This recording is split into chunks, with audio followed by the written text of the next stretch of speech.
Welcome to the Tech Ranch, where we explore the world of living with technology. Get ready to take a deep dive into the latest gadgets, apps, and innovations with your hosts, the Guru of Geek, Marlo Anderson, and his trusty co-host, Steve Bakken. Join us on this exciting journey, and don't forget to visit thetechranch.com for even more exclusive content. Now, without further ado, let's welcome Marlo and Steve to the Tech Ranch. Welcome to the Tech Ranch, everybody. Marlo Anderson, your Guru of Geek. And we have a special guest in the audience. That's right, in the studio. And this person deserves a rocky type of intro. Absolutely. Jim Silrum, how you doing, man? I'm doing great, Marlo. Good to see you today. Good to see you as well. So you're becoming kind of a regular feature on our show. Only because of needs for a stand-in. And I'm a poor stand-in, but I'll do it. You're always available, right? I'll turn that off. Yes, sir. Yeah, that's too funny. Oh, it's always great to have you on the show. I don't know if you and I have actually, I know you've been with Steve quite a bit. Steve is out and about doing other things today, so I guess it's you and me today. You and me, and no, this is our first time. It is. That's what I thought. So, so let's, I want to talk to you a little bit about how we communicate nowadays and how things have changed over the years. And there are so many ways to communicate nowadays. It's actually, I think, challenging for a lot of people. It's so challenging for me. Because of like National Day Calendar and other things that I do, I think everybody thinks that I have to be on everything. And when I say everything, I mean social media, so TikTok has a messaging system. X has a messaging system. Facebook has a messaging system. You got email, you got your phone, you got texting, you got WhatsApp. I mean, you got all this stuff. I don't know how you keep up with all of it anymore. Do you have some preferred ways to communicate, or are you feeling like what I'm feeling? Oh, I'm definitely feeling what you're feeling, and I think my preferred way is what we're doing right now. It's in person, talking to each other, but we have to adapt with the times. And speaking of that, I read an interesting article recently about how some people, especially younger people today that have grown up with texting as a reality in their lives, they actually get offended if you call them. They think it's bad behavior. Really? Manners to just pick up the phone and give somebody a call. Well, I think even in the business world, it's gotten to that point because I used to just call you, Jim. I would pick up the phone and call, and if you weren't available, I might get a voicemail. Yeah. And then leave you a message or something, or leave you a voicemail. But nowadays, it's like I send an email, or I have my assistant send an email to schedule a call. Yeah. And even if it's just a straight up phone call, you're scheduling these things now.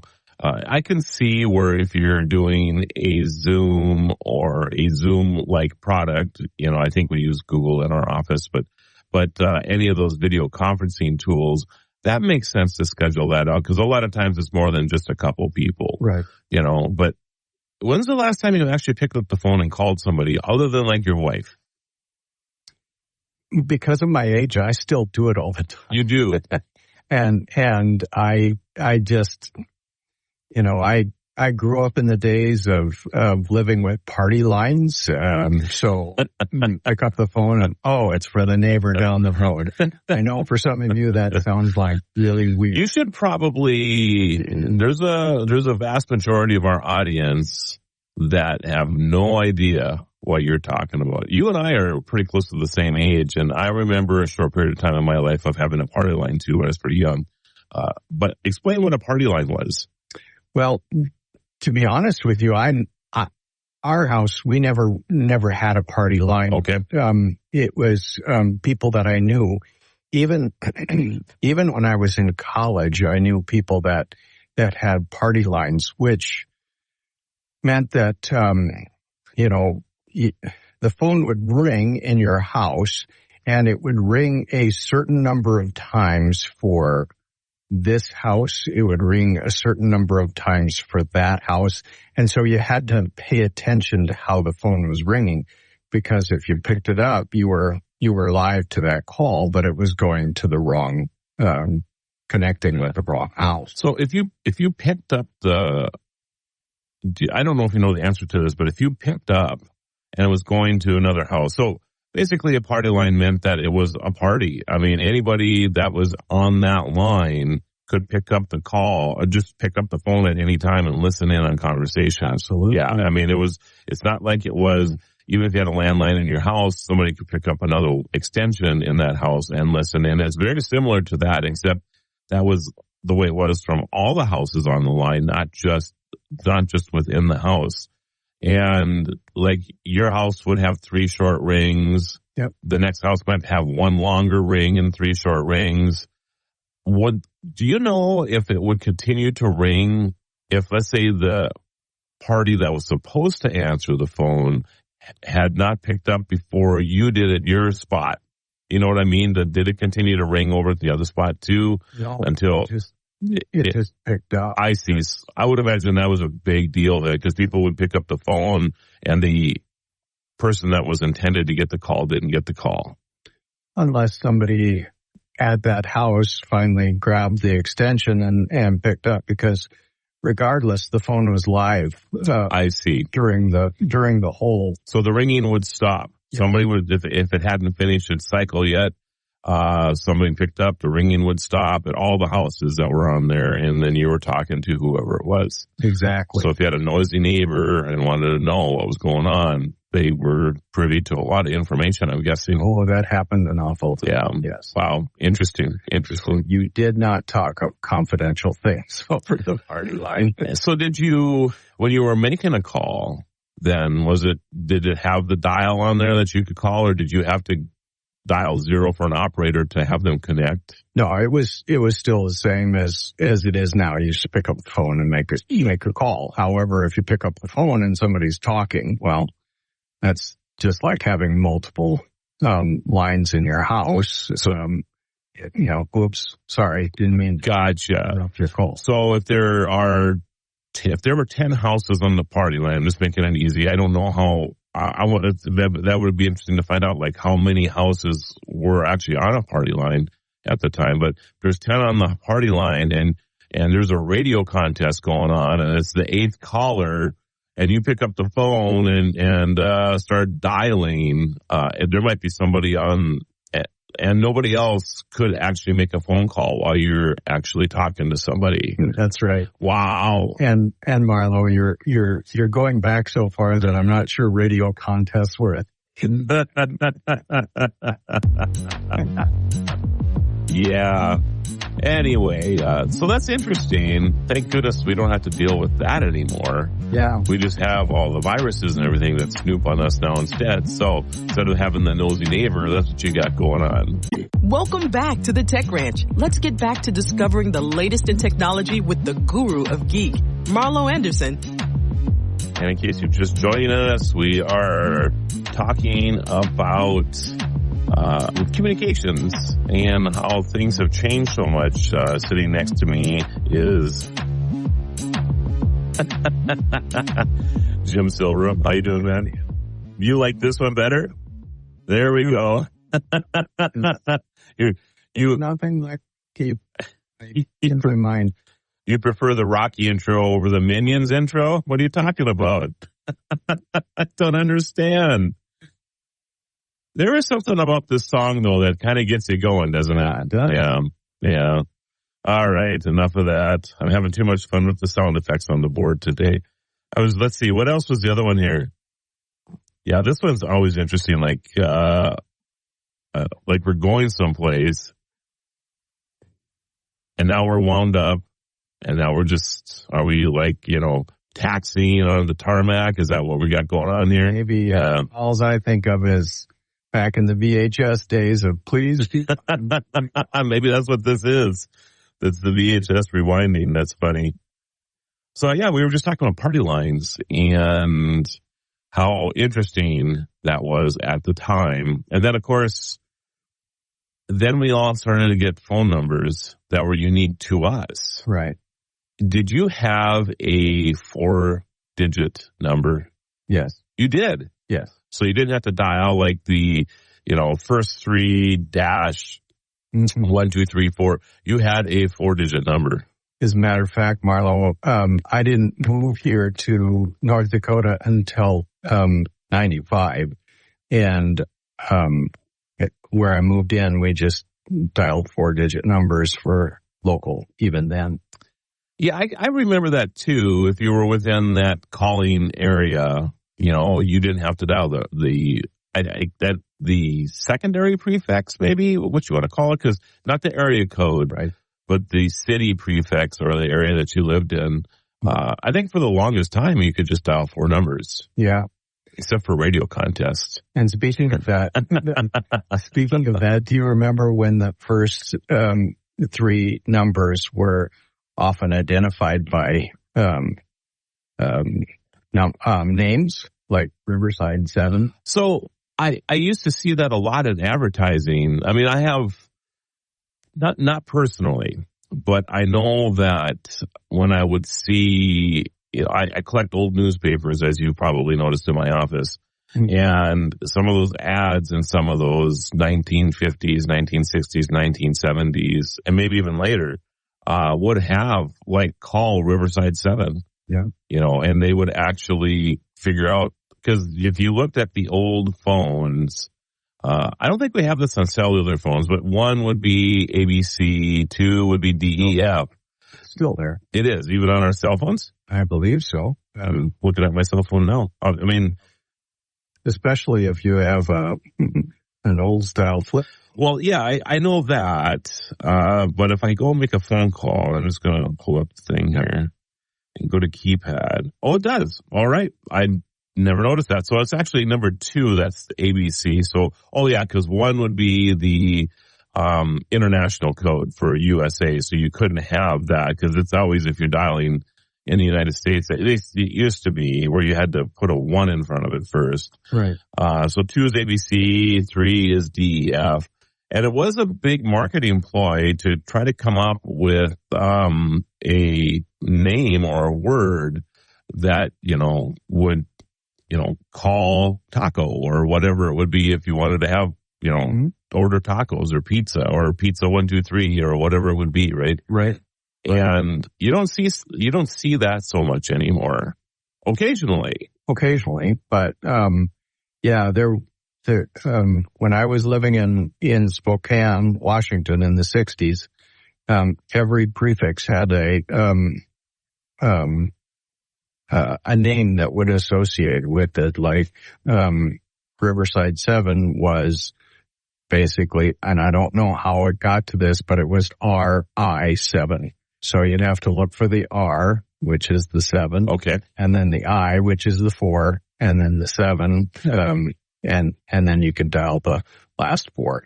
I think it was to, the thinking at the time might have been,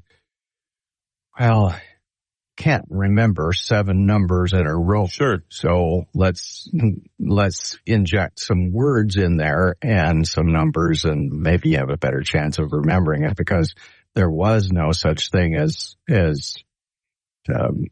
saving somebody's number to your phone. Well, and it's interesting that you bring this up, because, and we'll continue on all this. This is about communication as well. There was a time, and it's still this way. Most people don't know this, but it is still this way, that every website you go into is actually a number. Yeah. And it actually, the internet falls under the telephony guidelines and is operated by, the policymakers that operate telephones. Mm. And it's because it's just a digital form of communication. You basically, in order to get to a website, are dialing a phone number. Essentially, yeah. And at some point in the 80s, when all of this was, being worked on, somebody had mentioned that maybe we should, figure out a way to add a word to this, because remembering a 16 or an 18 digit number to go to a website is going to be challenging for people, especially if they're going to 8 or 10 or 12 websites consistently. Isn't that funny that I'm saying that that's such a low number? Yeah. Now you just don't even think about it. If you're, because if you go to ebay.com, I'm just picking on eBay, but it can be anyone, Netflix, whatever it would be, even, the TechRanch.com. If I were to actually go, if you want to hear more about our program, go to, dial up on your internet browser at 348-374-187-384-194-765.5. Who's going to remember that? Right. So I have a feeling that the scenario that you're talking about that was used for marketing in the early days of telephone became a thing for the internet as well. And I'm sure that is the progression of how that worked. Well, Marlo, when you say early days of telephone, come on. And I'm not talking about Alexander Graham Bell here, And you were there, right? In fact, he hollered, "Hey, Jim," first before he hollered, "Hey, Watson." That's right. Watson just happened to be close to the phone. You were doing something else, I guess. I was running this way. Oh, that was a good thing for you to do. Too funny. All right, everybody, we will continue our conversation about communications, and we'll actually get to maybe more modern things in a minute or two. And we're back. Don't miss a minute of the Tech Ranch as we explore the cutting edge of tech with Marlo and Steve. For more exclusive content, visit thetechranch.com. And welcome back, everybody. This is your guru of geek, Marlo Anderson, and sitting across from me in the Tech Ranch studio is it's Jim Silrum. All the toys and but the people who don't know how to run them, right? The guru of geek has just missed the button. Yeah. I've noticed that in the studio here, there's a lot of technology that is not even installed yet. There's just stuff stacked everywhere. We tend to either buy stuff or get stuff from companies when we should probably install some of these things sometime, and play with it. But I got this, speaking of communications, we're talking about communications today, everybody. And I received these, lavalier microphones that you put on, right? And I have a couple of sets already that it plugs into your phone. And then it's a couple of microphones. So I could put one on you, one on me, and I could do like an interview or whatever, right? It actually worked pretty good. Somebody just sent me a set of these that are even smaller. I don't know how much smaller you can get with these things, but the case is just really, really small. And so I'm excited to try those out. Cool. Yeah, I'm cool. All right. So we were talking about the short phone numbers. In fact, we talked a lot about that. I remember Hee-Haw. Yes. And it was BR549. Mm-hmm. It's funny that I remember that. And, call BR549, for whatever they were doing. And of course there was and I think they might even still be together, but there was a musical group called BR549 that actually had a couple of hits even. And that was inspired by, the name was inspired by that bit that they used to do on Hee-Haw. But there was a lot of that at the time. And then, of course, with the internet and using names as opposed to numbers for domains, has become a thing. And then, of course, we got into regular phones, and I'm sure you remember the dial. The rotary dial. The rotary dial. There we go. I was thinking a ring dial there for a second, did you ever have, so if you've never had a rotary dial, why don't you explain that, Jim? Well, it was a dial that had, numbers 1 through 0, and the dial had a stop on it that, you put your finger in the 3 position and turn the dial all the way to the stop and then let go. And that was that knew it was the 3. And then you'd move to the 7 and you'd dial all the way around to that, let it go. And it knew it was the 7. It just was all based on where, the dial stopped, that the system knew what it was. Seems like very complicated technology, much more so than push button like we had. But back in the day, man, somebody had a push button phone. I thought they were rich. I thought so too, actually. And if you actually push the button, you could hear it go, like if you're hitting 7, it would do 7 pulses. Because I think that's what happened when you dialed 7.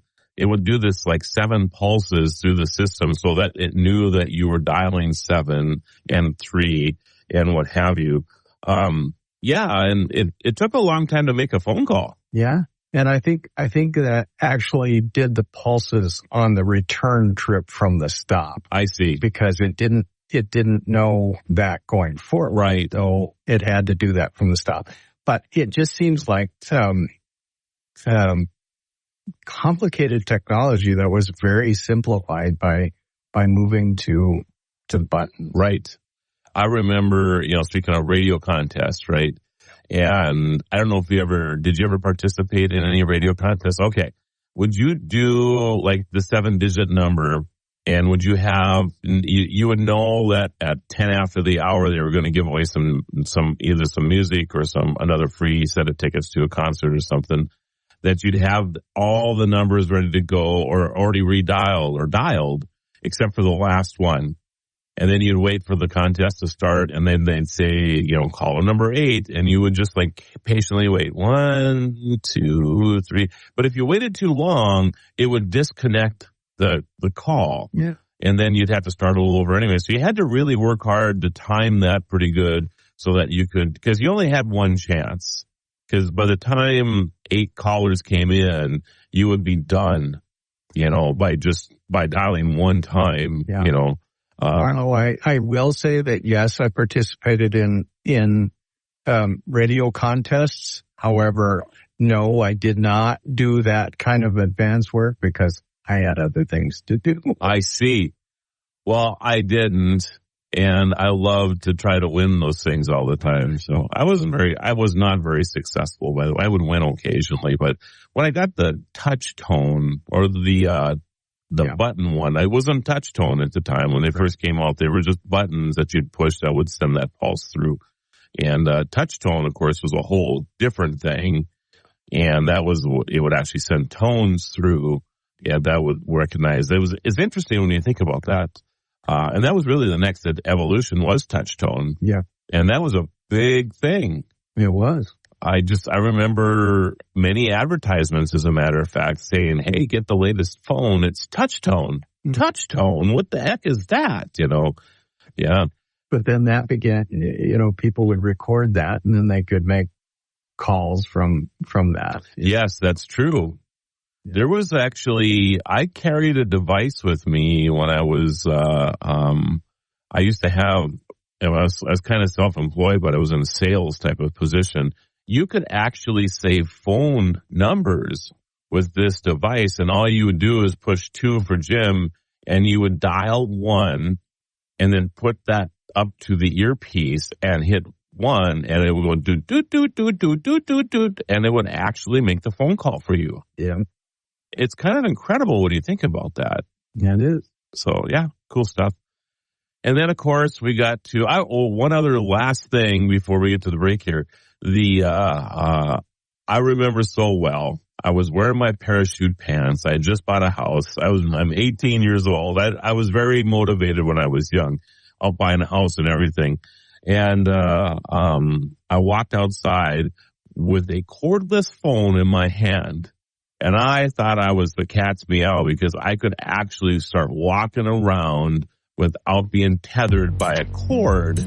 Wasn't a cell phone. It was just a cordless phone that you could utilize around your house. So I always thought that was kind of cool too. Well, that was cool, but precursor to that, you remember everybody had the kitchen.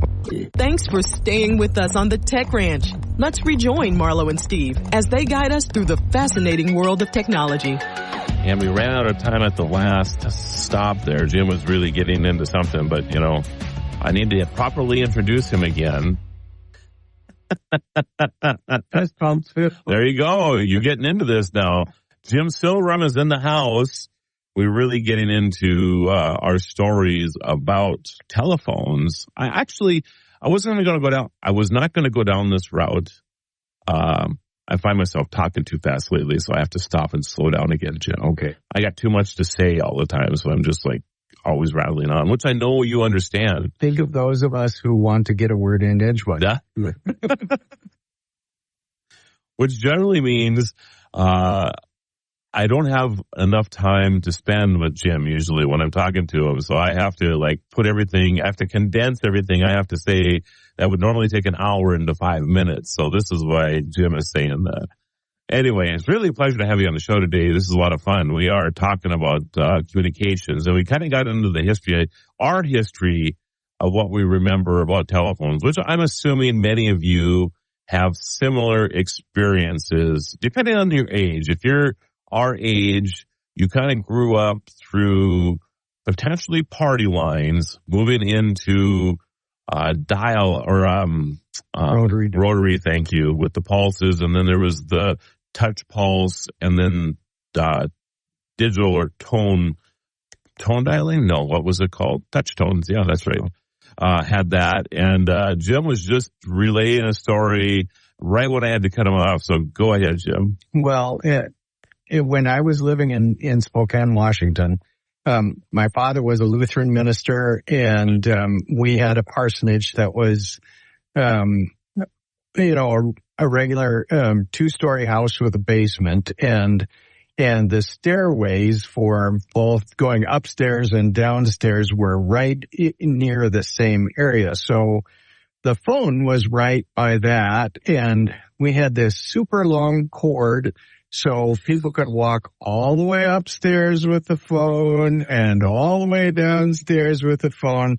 But the funnier part of it is when you twist and turn like that, the phone cord would get all gnarled up. Oh, yes. Wrapped up. So it was usually my job to, spend, probably 5 minutes uncurling the phone cord so that somebody else could walk all the way up the stairs again with their phone. Interesting. I was a young kid, so I wasn't getting very many phone calls, but my sisters and my brother were. Yeah. I remember my sister too. She would, we had a long cord as well as she did on, I think we had like 2 or 3 phones in our house at one time. But there was, I know, we were rich, I'm telling you. Not. I mean, we played in dirt just to understand how rich we were, but there was at least a phone that I remember that my sister would sometimes drag into her bedroom to talk because she didn't want to have everybody listening to her, so. It's funny. And even when I got my first cordless phone, which I was so excited about, oh my goodness, I really did. I mean, I'm outside talking, in my yard to somebody, and of course the cordless phones, had this antenna extender. Yeah. And it's kind of funny. You didn't really have to extend it if you were pretty close, and pretty close meant that probably within your house and maybe short, around the perimeter of your house a little bit. If you started getting out to maybe to the street or something, maybe it would help.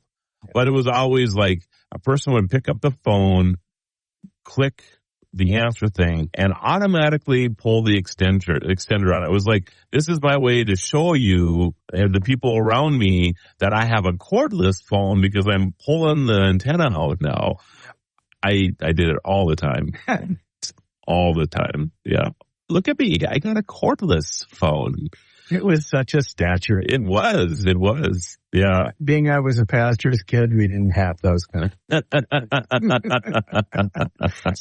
Did you ever, when I was a kid, we had to, being that we lived in a parsonage, we had to answer the phone a certain way too. Oh. Which was, my dad was pastor at Central Lutheran Church, so we'd have to answer the phone. Central Lutheran Church Parsonage. This is Jim speaking. I see. So it wasn't just a hello or whatever. No, it was, had to be very professional because it could be somebody who has just passed away. I see. And their family is calling to say, can the pastor come right away? Sure. And so it was an extension of his office, for sure. Were there any, like when you called people, nowadays I hear, and I do this myself, I'll pick up the phone and I'll say, this is Marlo. So, cause especially if I don't know who's calling. Right. I'll do that. I don't say hello as much as I used to, I guess. Generally that was the pretty typical thing, was just pick up the phone and say hello. And yeah, I think with caller ID, we tend to pick up the phone and say, hey, Marlo. Sure. Because it's there. But if the call is unrecognized in your caller ID, yeah, I usually say, this is Jim. Okay. Yeah. So do you even use the word hello anymore at all, do you think? Or little as I possibly. Oh, really? Have you heard any other greetings maybe over the years that you thought were kind of fun? Oh, I used to drive my mother crazy because she would call us and I would know it was her, and I would pick up the phone and I would say, Youth for Buddha.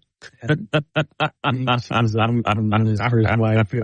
I took her by surprise. Oh my goodness. Say, pizza.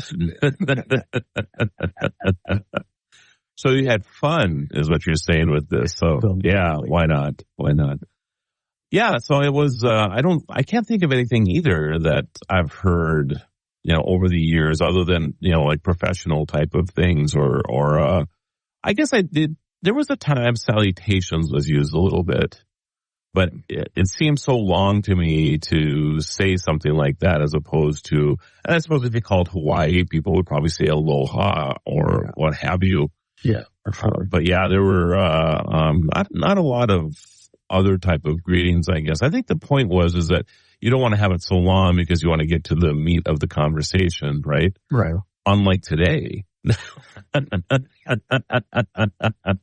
Or if you were my sister, then it didn't matter because you're going to be on the phone for 18 hours straight. It was always so funny to see people talk. I am not one of those people, as you've noticed probably, that I just get on the phone and want to get the conversation done as quickly as possible. I don't even care to say, like, how are you doing and all this stuff. I forced myself to do that, but I would rather just get to the conversation. So anyway, we'll talk more about modern technology after the break. If you have any questions or want to suggest topics for future shows, visit thetechranch.com and send us your thoughts. You can also listen to past episodes and watch exclusive interviews not featured on the radio show. Be sure to follow Marlo and Steve on social media by clicking the links at thetechranch.com. Until next time, keep exploring the world of living with technology. The Tech Ranch. Jim, did you have a bag phone like for your first cell phone? I did. So explain to everybody what a bag phone was for a cell phone. It almost looked like a regular landline, but it was in a bag and in your car, plugged in, and you would get a cell call because that's all they could do back then was take and receive calls, make and receive calls. And you would pick up a handset and that was corded to the device, right? Yeah. So it wasn't even wireless at that point. No. Yeah. And so you'd be driving down the road and have the handset up to your ear, and you look like, the swank, especially if you had a convertible, but I didn't. I had a Volkswagen. and they were expensive too, weren't they? Yeah, they were, but I happened to be running a nonprofit facility that a Verizon dealer was one of the big donors for it. Okay. And part of how he helped us was by providing cell phone and cell phone service for me for that nonprofit. So then you had to pay for it. So then do you remember your first handheld cell phone? Yeah. Oh, what was that other than the BlackBerry? Well, my first handheld was a flip phone. Okay. And what I remember most about that is, I thought, man, this is strangely similar to a communicator. Bismarck and Kirk used on start. Which, did you operate that sometime too? Like Kirk would whip his arm out and that thing would open up, and yours would do the same. I tried. Sometimes. Oh, but that's great. But what I also remember is back in that day, you wanted a flip phone that was as small as it possibly could. And so I remember getting this one tiny little device that, was probably, a quarter of the size of a current phone I'm carrying right now. And it was a flip phone, and you practically had to hold it up with, just two fingers because it was so tiny, but easily fit into your shirt pocket though. That's what I miss. I personally do miss smaller devices, but I like the bigger screens. Oh yeah. So I know that have you looked at the new flip phones at all that are out there with the screen instead, and that they're kind of coming back? They are coming back. I just think, honestly, Marlo, it reminds me of what my father always used to say about getting a car with automatic windows. Okay. Jim, it's just another thing. You can crank down a window, that's for sure. When's the last time you cranked down a window, though? My in-laws had a farm place, so we pickup trucks that gotcha use that quite a bit. But anyhow, it seems to me that those flip phones that are now are just another place to break. Sure. Would you go back to a flip phone if you had the opportunity to? Really? You like the smart device you have now? I have a computer in my hand. Supertalk 1270. Welcome to July 13th on the National Day calendar. Today, we're firing up the grill and taking a plunge into some international fun. National Grilling Month is the perfect time to enjoy the great outdoors and savor the flavors of grilled food. Whether it's juicy burgers, tender steaks, or colorful veggie skewers, grilling brings out the best in food and people. Did you know that grilling can be traced back to our ancient ancestors who cooked their food over open fires? This method not only enhances flavor, but also creates a communal cooking experience. So grab your apron and your tongs and let's get grilling. I have an apron. I got the tongs. You know how they have those grills in parks and things? Yeah. I've always wanted to cook on one. We should just go do that today.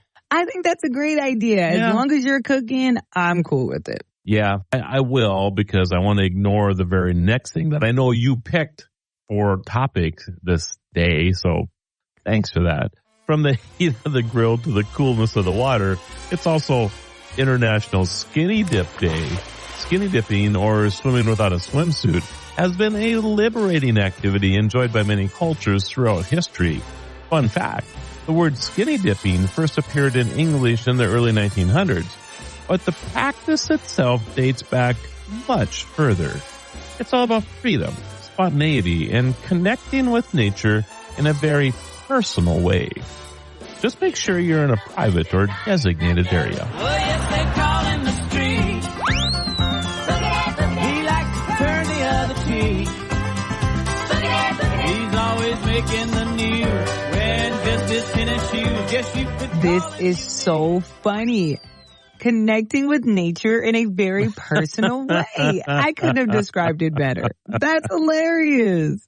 I have other things I'd rather do to connect with nature.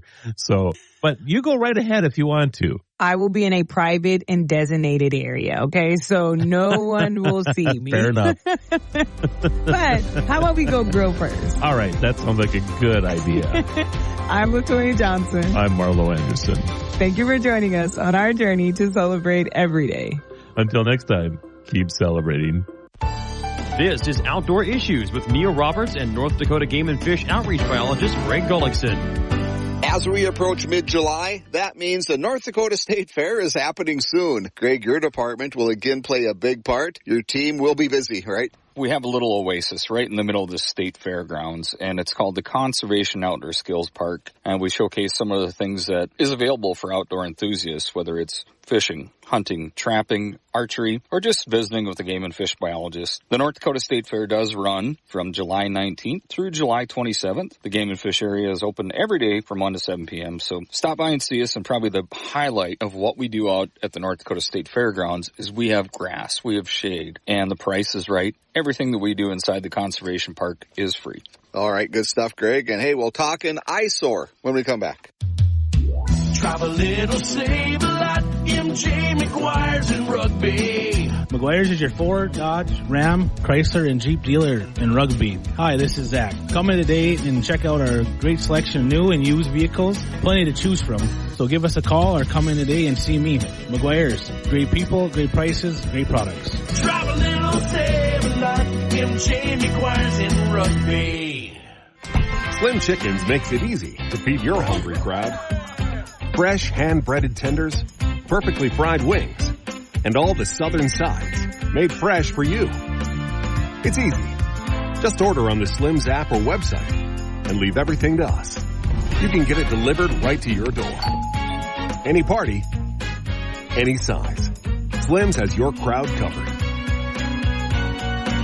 Download the Slim Chickens app to order and earn rewards. With the busy summer at lakes across the region, Greg, garbage is always a nuisance, it seems. You're right. This is one that really grinds my gears, Neil. Outdoor recreationalists are encouraged to keep it clean this summer. Pack out all the trash. And we're just getting off the busy 4th of July weekend, and we notice firework garbage out there. Make sure and place them in proper trash receptacles. And in many cases, trash cans aren't available. So dispose of that trash at home. It's not uncommon to see garbage piling up around full trash containers. Those styrofoam containers are not biodegradable, and they'll often be found wedged in cattails, drifting or washed up on shore. Very unsightly. We have seen tires, mattresses, kitchen appliances that have found their way into public use areas. So one thing that I would recommend is bring an extra trash bag home, or even in my pickup, I have an extra 5-gallon pail. And it's not so much my garbage that I'm packing out, but there's a lot of times where I'm packing out other people's garbage as well. So keep it safe, keep it clean out there. Good stuff, Greg, as always. Thanks for that. And that brings this report to a close. Until next time, I'm Neil Roberts. You've been listening to Outdoor Issues, brought to you in part by MJ McGuire's in Rugby, by Slim Chickens in Minot, and by Bones Barbecue and Smokehouse in Minot. Supertalk 1270.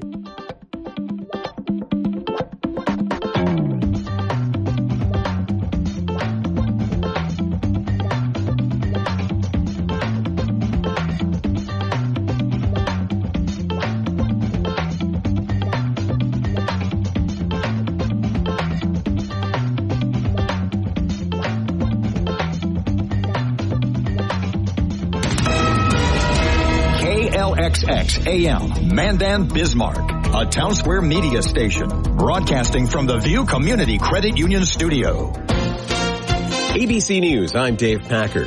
A day after a New Mexico judge dismissed the involuntary manslaughter case against actor Alec Baldwin over evidence not provided to the defense attorneys by the prosecution, attorney Gloria Allred represents the parents and sister of cinematographer Helena Hutchins today outside the Santa Fe courthouse. The dismissal of the criminal case against Alec Baldwin is in no way, shape, or form an exoneration of him. Allred promises a civil lawsuit. 10,000 balloons blown up today in Milwaukee ahead of next week's Republican National Convention. They'll be dropped the final night on Thursday when Republicans are expected to nominate Donald Trump. Senator Susan Collins not happy with the choices this November.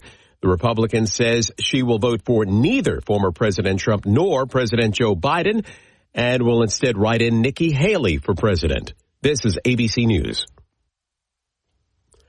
Gaza health officials say an Israeli attack on southern Gaza killed at least 71 people. Israeli forces announcing the attack was targeting Hamas' top military leader, and it comes as negotiations on a ceasefire deal between Israel and Hamas continue in Cairo.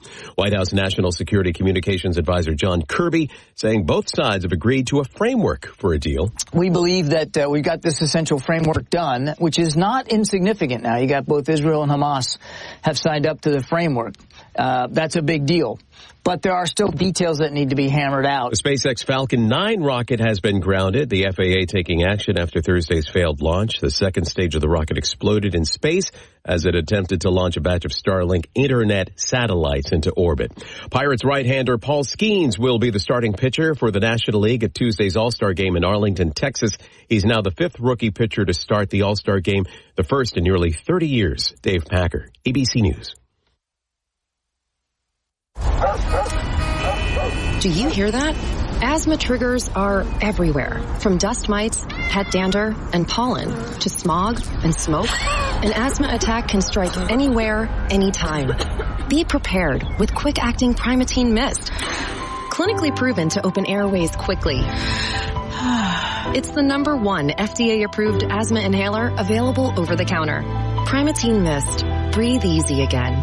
Use as directed.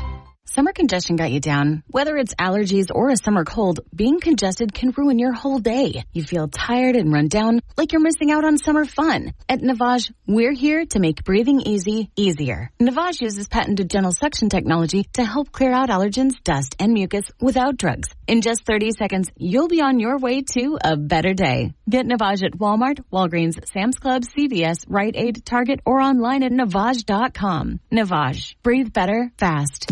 Supertalk 1270, Bismarck area weather.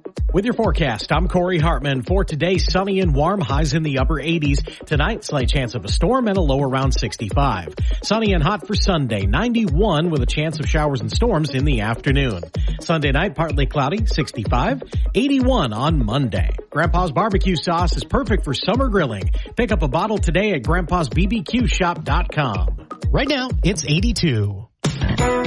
From ABC Sports, I'm Joey Waller. Wimbledon women's final today. After blowing 2 match points, Barbara Krejcikova wins her second major, surviving Jasmine Politi 6-4 in the third.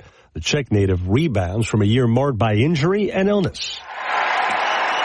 I don't have any words right now. I don't have any words. It's just unreal what just happened. That from ESPN. ESPN's Adrian Wojnarowski says Jalen Brunson has a Knicks extension, 4 years, $156.5 million. That $113 million less than Brunson could have signed for in a year, leaving New York more cap space. Kevin Durant again misses Team USA basketball practice today in the United Arab Emirates with a lingering calf strain. Coach Steve Kerr says the team is taking KD's injury day by day. WNBA Fever beating the Mercury last night. Caitlin Clark, 20 points. And an Indiana team record 13 assists. I thought we just came out and played really aggressive. I think that was, kind of our mission from the jump is come out and attack, and that's what we did for 3 quarters. I thought our fourth quarter was a bit disappointing, but it's hard to attack and transition when you can't stop the ball. We didn't get stops on defense, but overall, I thought we played 3 quarters of really good basketball. Yankees handle the Orioles last night. Aaron Judge, his baseball best 33rd homer. Bench is clearing in the 9th inning when a Clay Holmes pitch hits Baltimore's Heston Yurstad in the head. O's manager Brandon Hyde visibly angry during that confrontation. I'm just walking back and I hear stuff in their dugout, so just reacted the way I did and saw what they were pointing at me and the whole thing, so just reacted the way I did. And Yurstad undergoing testing. Right now, Interleague bottom 4. Tigers and Dodgers are 2-2. To the Scottish Open as we speak. The co-leader Robert McIntyre in the clubhouse at 15 under, tied with Ludwig Aberg. Joey Waller, ABC Sports. Summer is heating up, just like the deals at Omaha Steaks. From perfectly aged steaks to juicy burgers, Omaha Steaks is your summer grilling headquarters. Shop the Hotter Than Fire sale at omahasteaks.com for exclusive, unconditional money-back guaranteed packages starting at $99. Plus, get an extra $10 off with promo code QUALITY at checkout. Visit omahasteaks.com, code QUALITY for an extra $10 off. Shop the Hotter Than Fire sale today before these deals go up in smoke. Omaha Steaks, America's original. Offer not valid in all states or where prohibited by law. Loans are subject to lender approval. See website for details. Honey, the credit card bill came, and we're maxed out. Maxed out cards, rent is due. We just need some extra cash to help us get by. Maybe we should go to 27cash.com. With our bad credit? 27cash.com is one of the largest personal loan networks. They can help people with any type of credit get up to $5,000, and cash can hit our bank account as soon as tomorrow. When you need extra cash, go to 27cash.com. That's 27cash.com. 27cash.com. Talk of the Town with Steve Bakken. Weekday mornings starting at 9 on Super Talk 1270 and the free Super Talk 1270 mobile app. Portions of the following program are pre-recorded.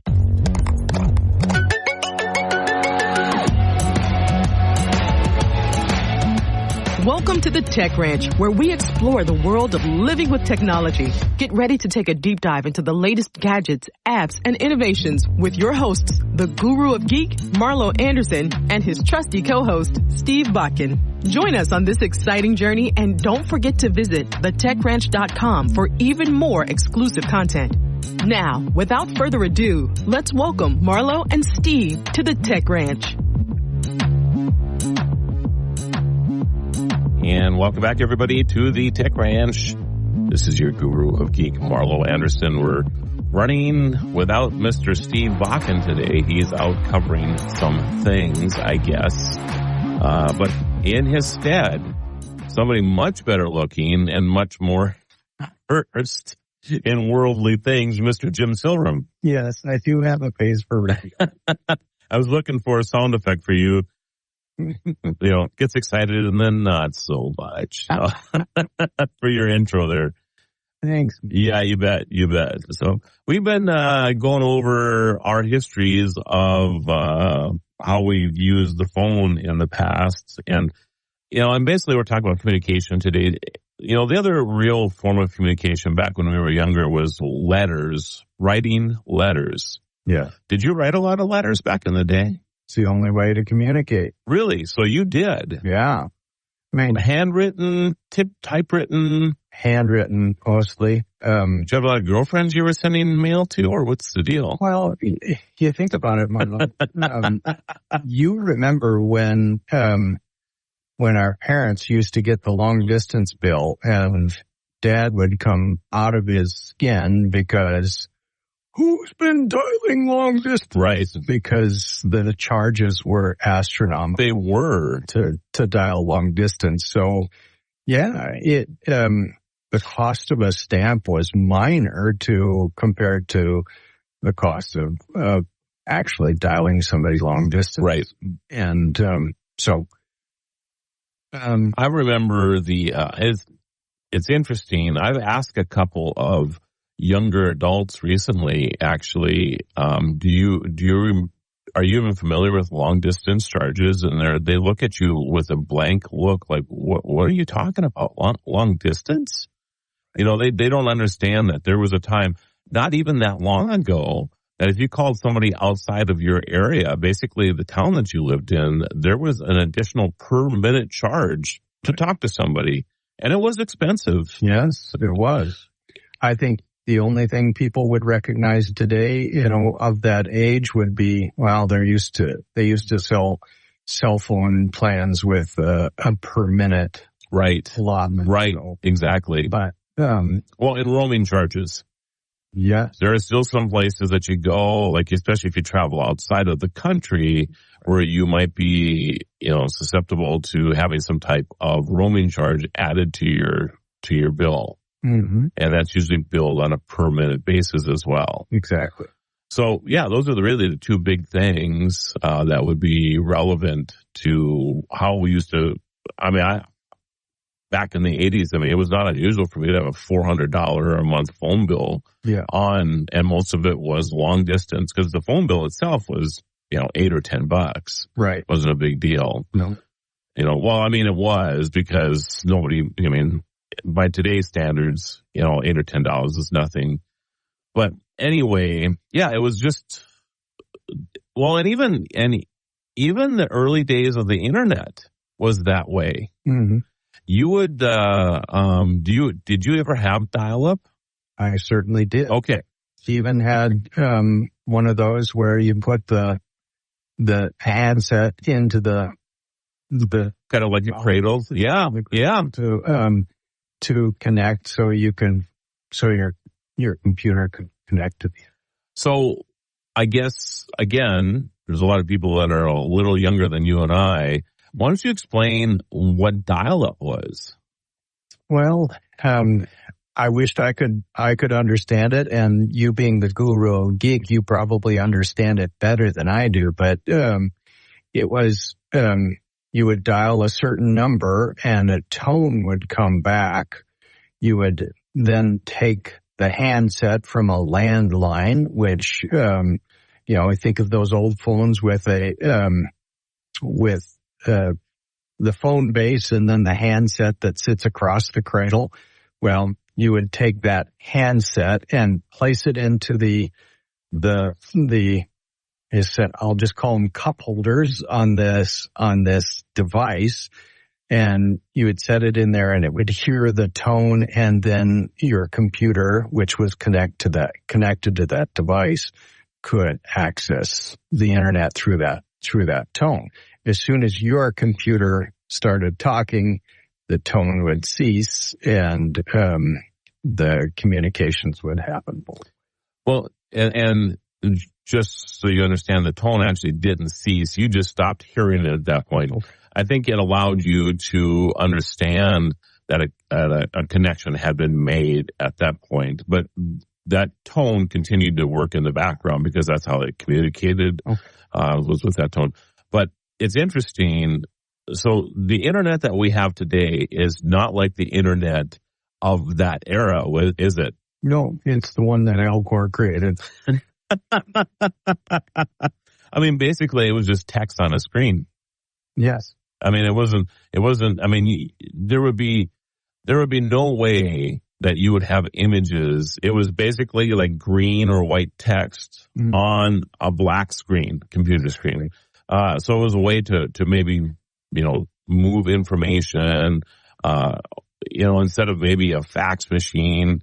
I mean, a lot of people at the time, I missed my fax actually, which was another form of communication, but it was a way to do that. And I think it was that was the beginning of like email and all of that too. Like you could type an email up and send it to somebody.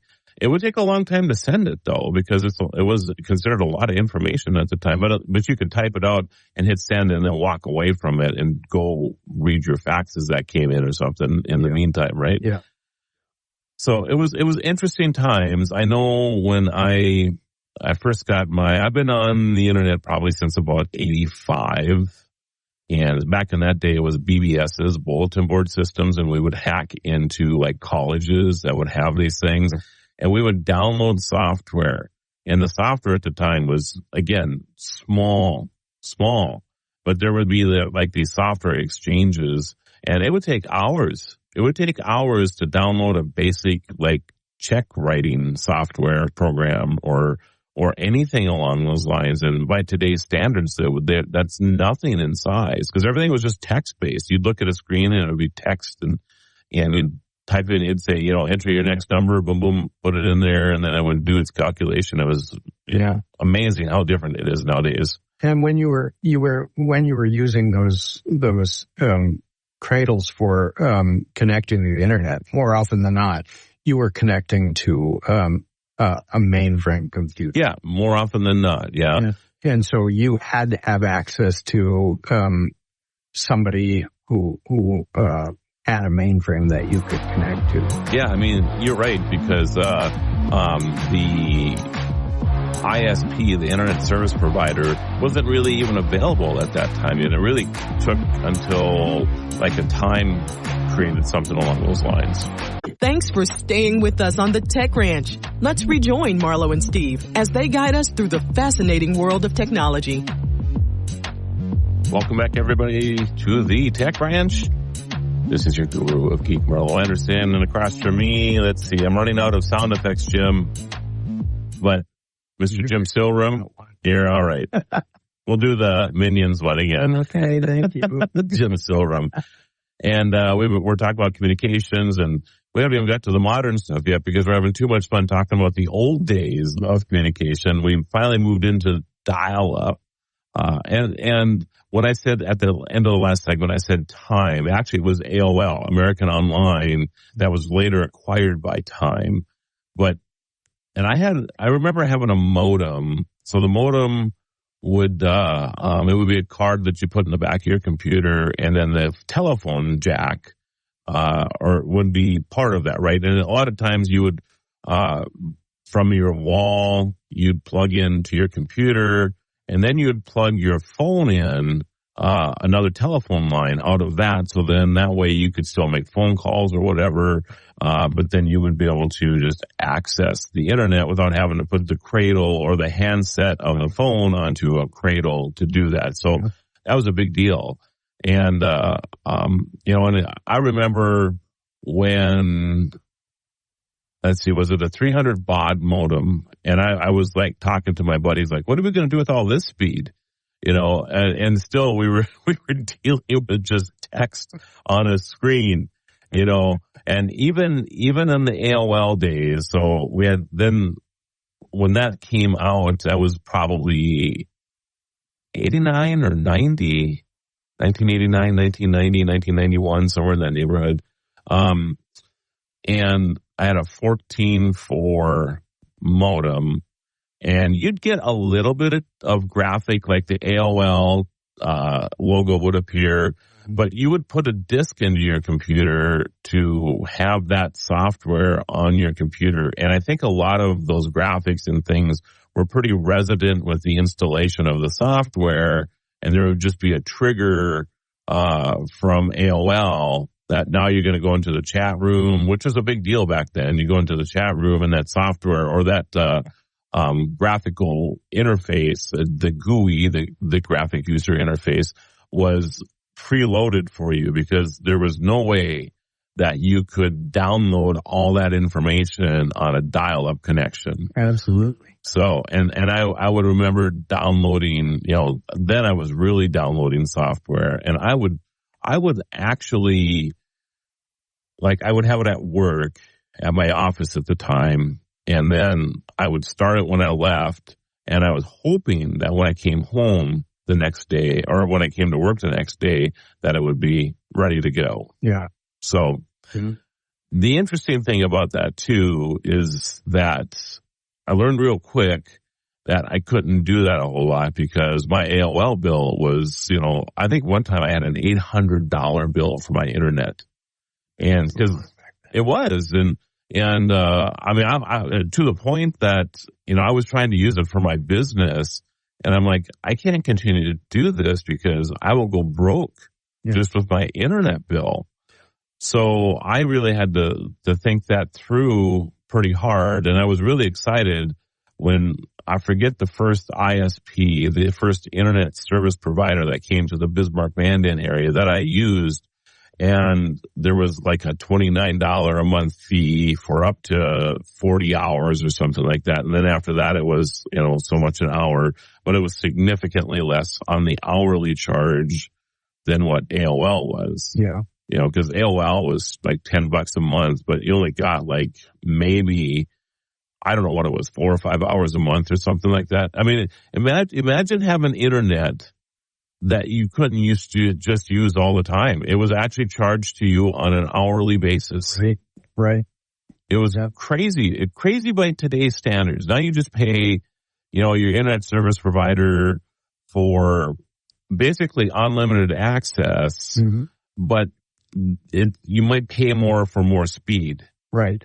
And then if you get to a certain level, let's say you get to, now 40 gigs a month, unheard of.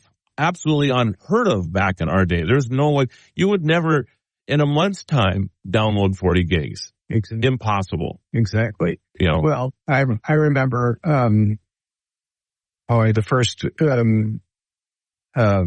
first computer I bought that was Microsoft based. I remember Bill Gates saying, if anybody needs a hard drive larger than 20 megabytes, they're really doing something crazy. And you think about that now, 20 megabytes, that hardly is an email. It's certainly not a photograph or a photograph. Maybe one photograph. Yeah. It is. So you think about how much things have changed in that world since then. Yeah. My first major computer, I bought quite a few computers in the 80s, and I was very early adapter. I remember I had an Atom computer that I bought in like 83 or 84. And it had hooked up to your television. I had a Commodore that did the same thing. Yeah. The television was the main screen. Mm-hmm. But with the Atom, I guess it's kind of communication. You could buy an add-on printer to it. Yep. The printer was a daisy wheel printer. Sure. Like a typewriter daisy wheel. And when it would type, it would just sound like a typewriter going across the paper. That was so cool. And I can't get over that technology didn't advance, especially at that time, because dot matrix printers were the big deal also. And this, I know, takes people back a little ways here too, but dot matrix printers basically had pins. Yeah. And they would put dots on a page that would form the letters and other characters. And you had a choice of a 9-pin or a 24-pin. And, of course, the 24-pin, the resolution was significantly higher. And I'd say the only reason that even into the late 90s and then 2000s that people would even hear dot matrix is like if you went to a Blockbuster and they were printing out your receipt, they wanted to have those pins hitting that paper so it would create a copy. So you'd have 2 pages of something and then give you your receipt with that, if that makes sense. Oh, I'm not sure if I'm explaining that well. No, but you're talking about the old technology for mimeograph. Yeah. Which, used essentially a carbon copy. Right. That's exactly right. So the dot matrix actually add pressure as opposed to spraying ink on a piece of paper. You needed to have that pressure to make that carbon copy, right? For your video, your VHS receipt from the latest version of Rocky.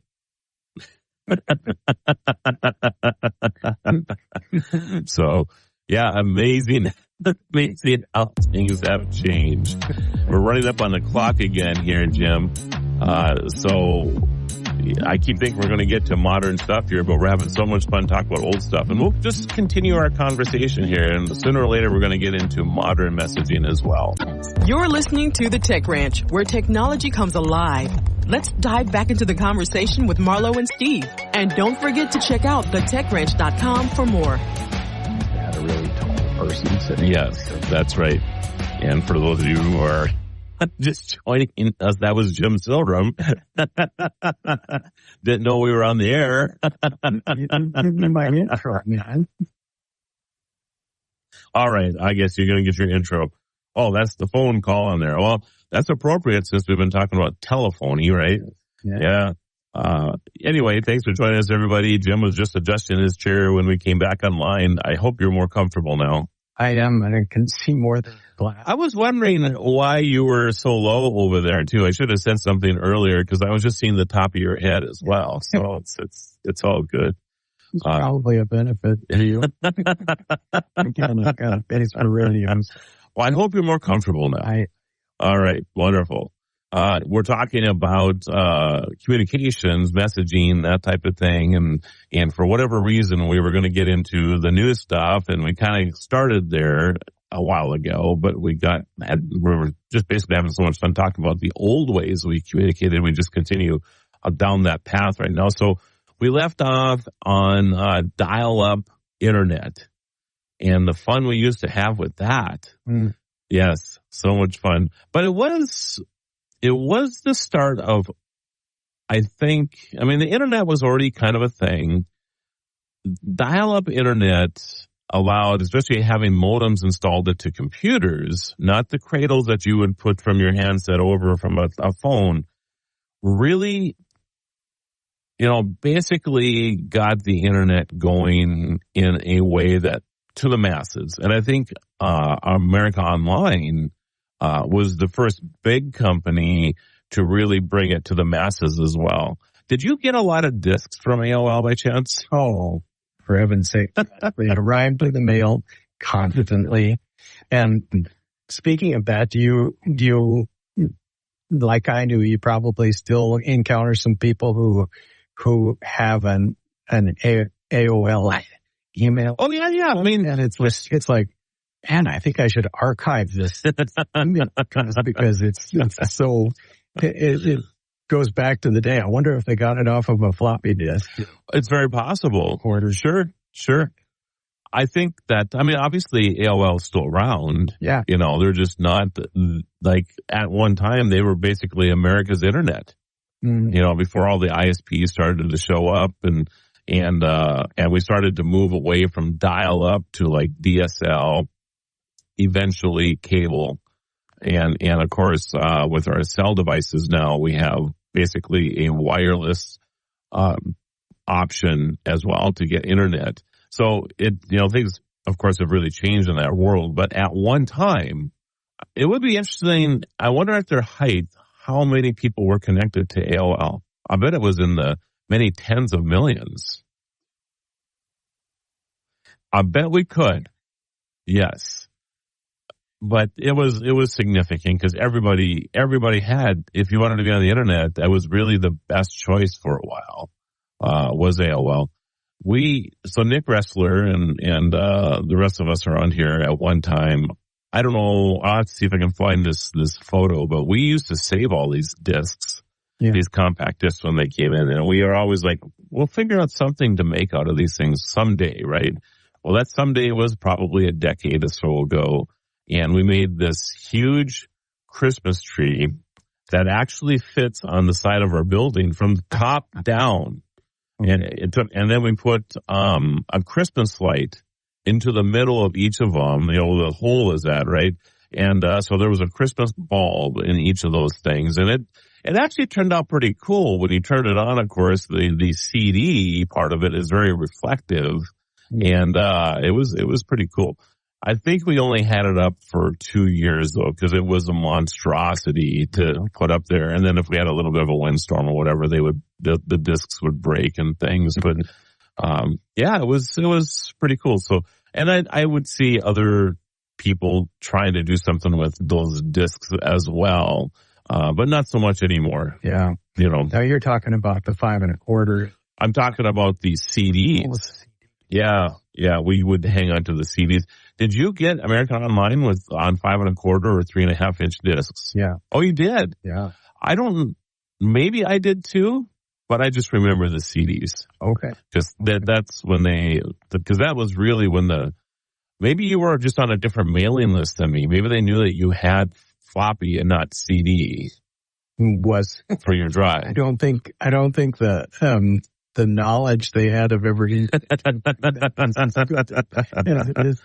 But they would only have to have just a couple things like, Jim doesn't have a machine that has a CD-ROM in it, so we need to send him floppy versions where Marlo Anderson has a CD-ROM in his computer, so we'll send him the CD version. Well, but let's face it.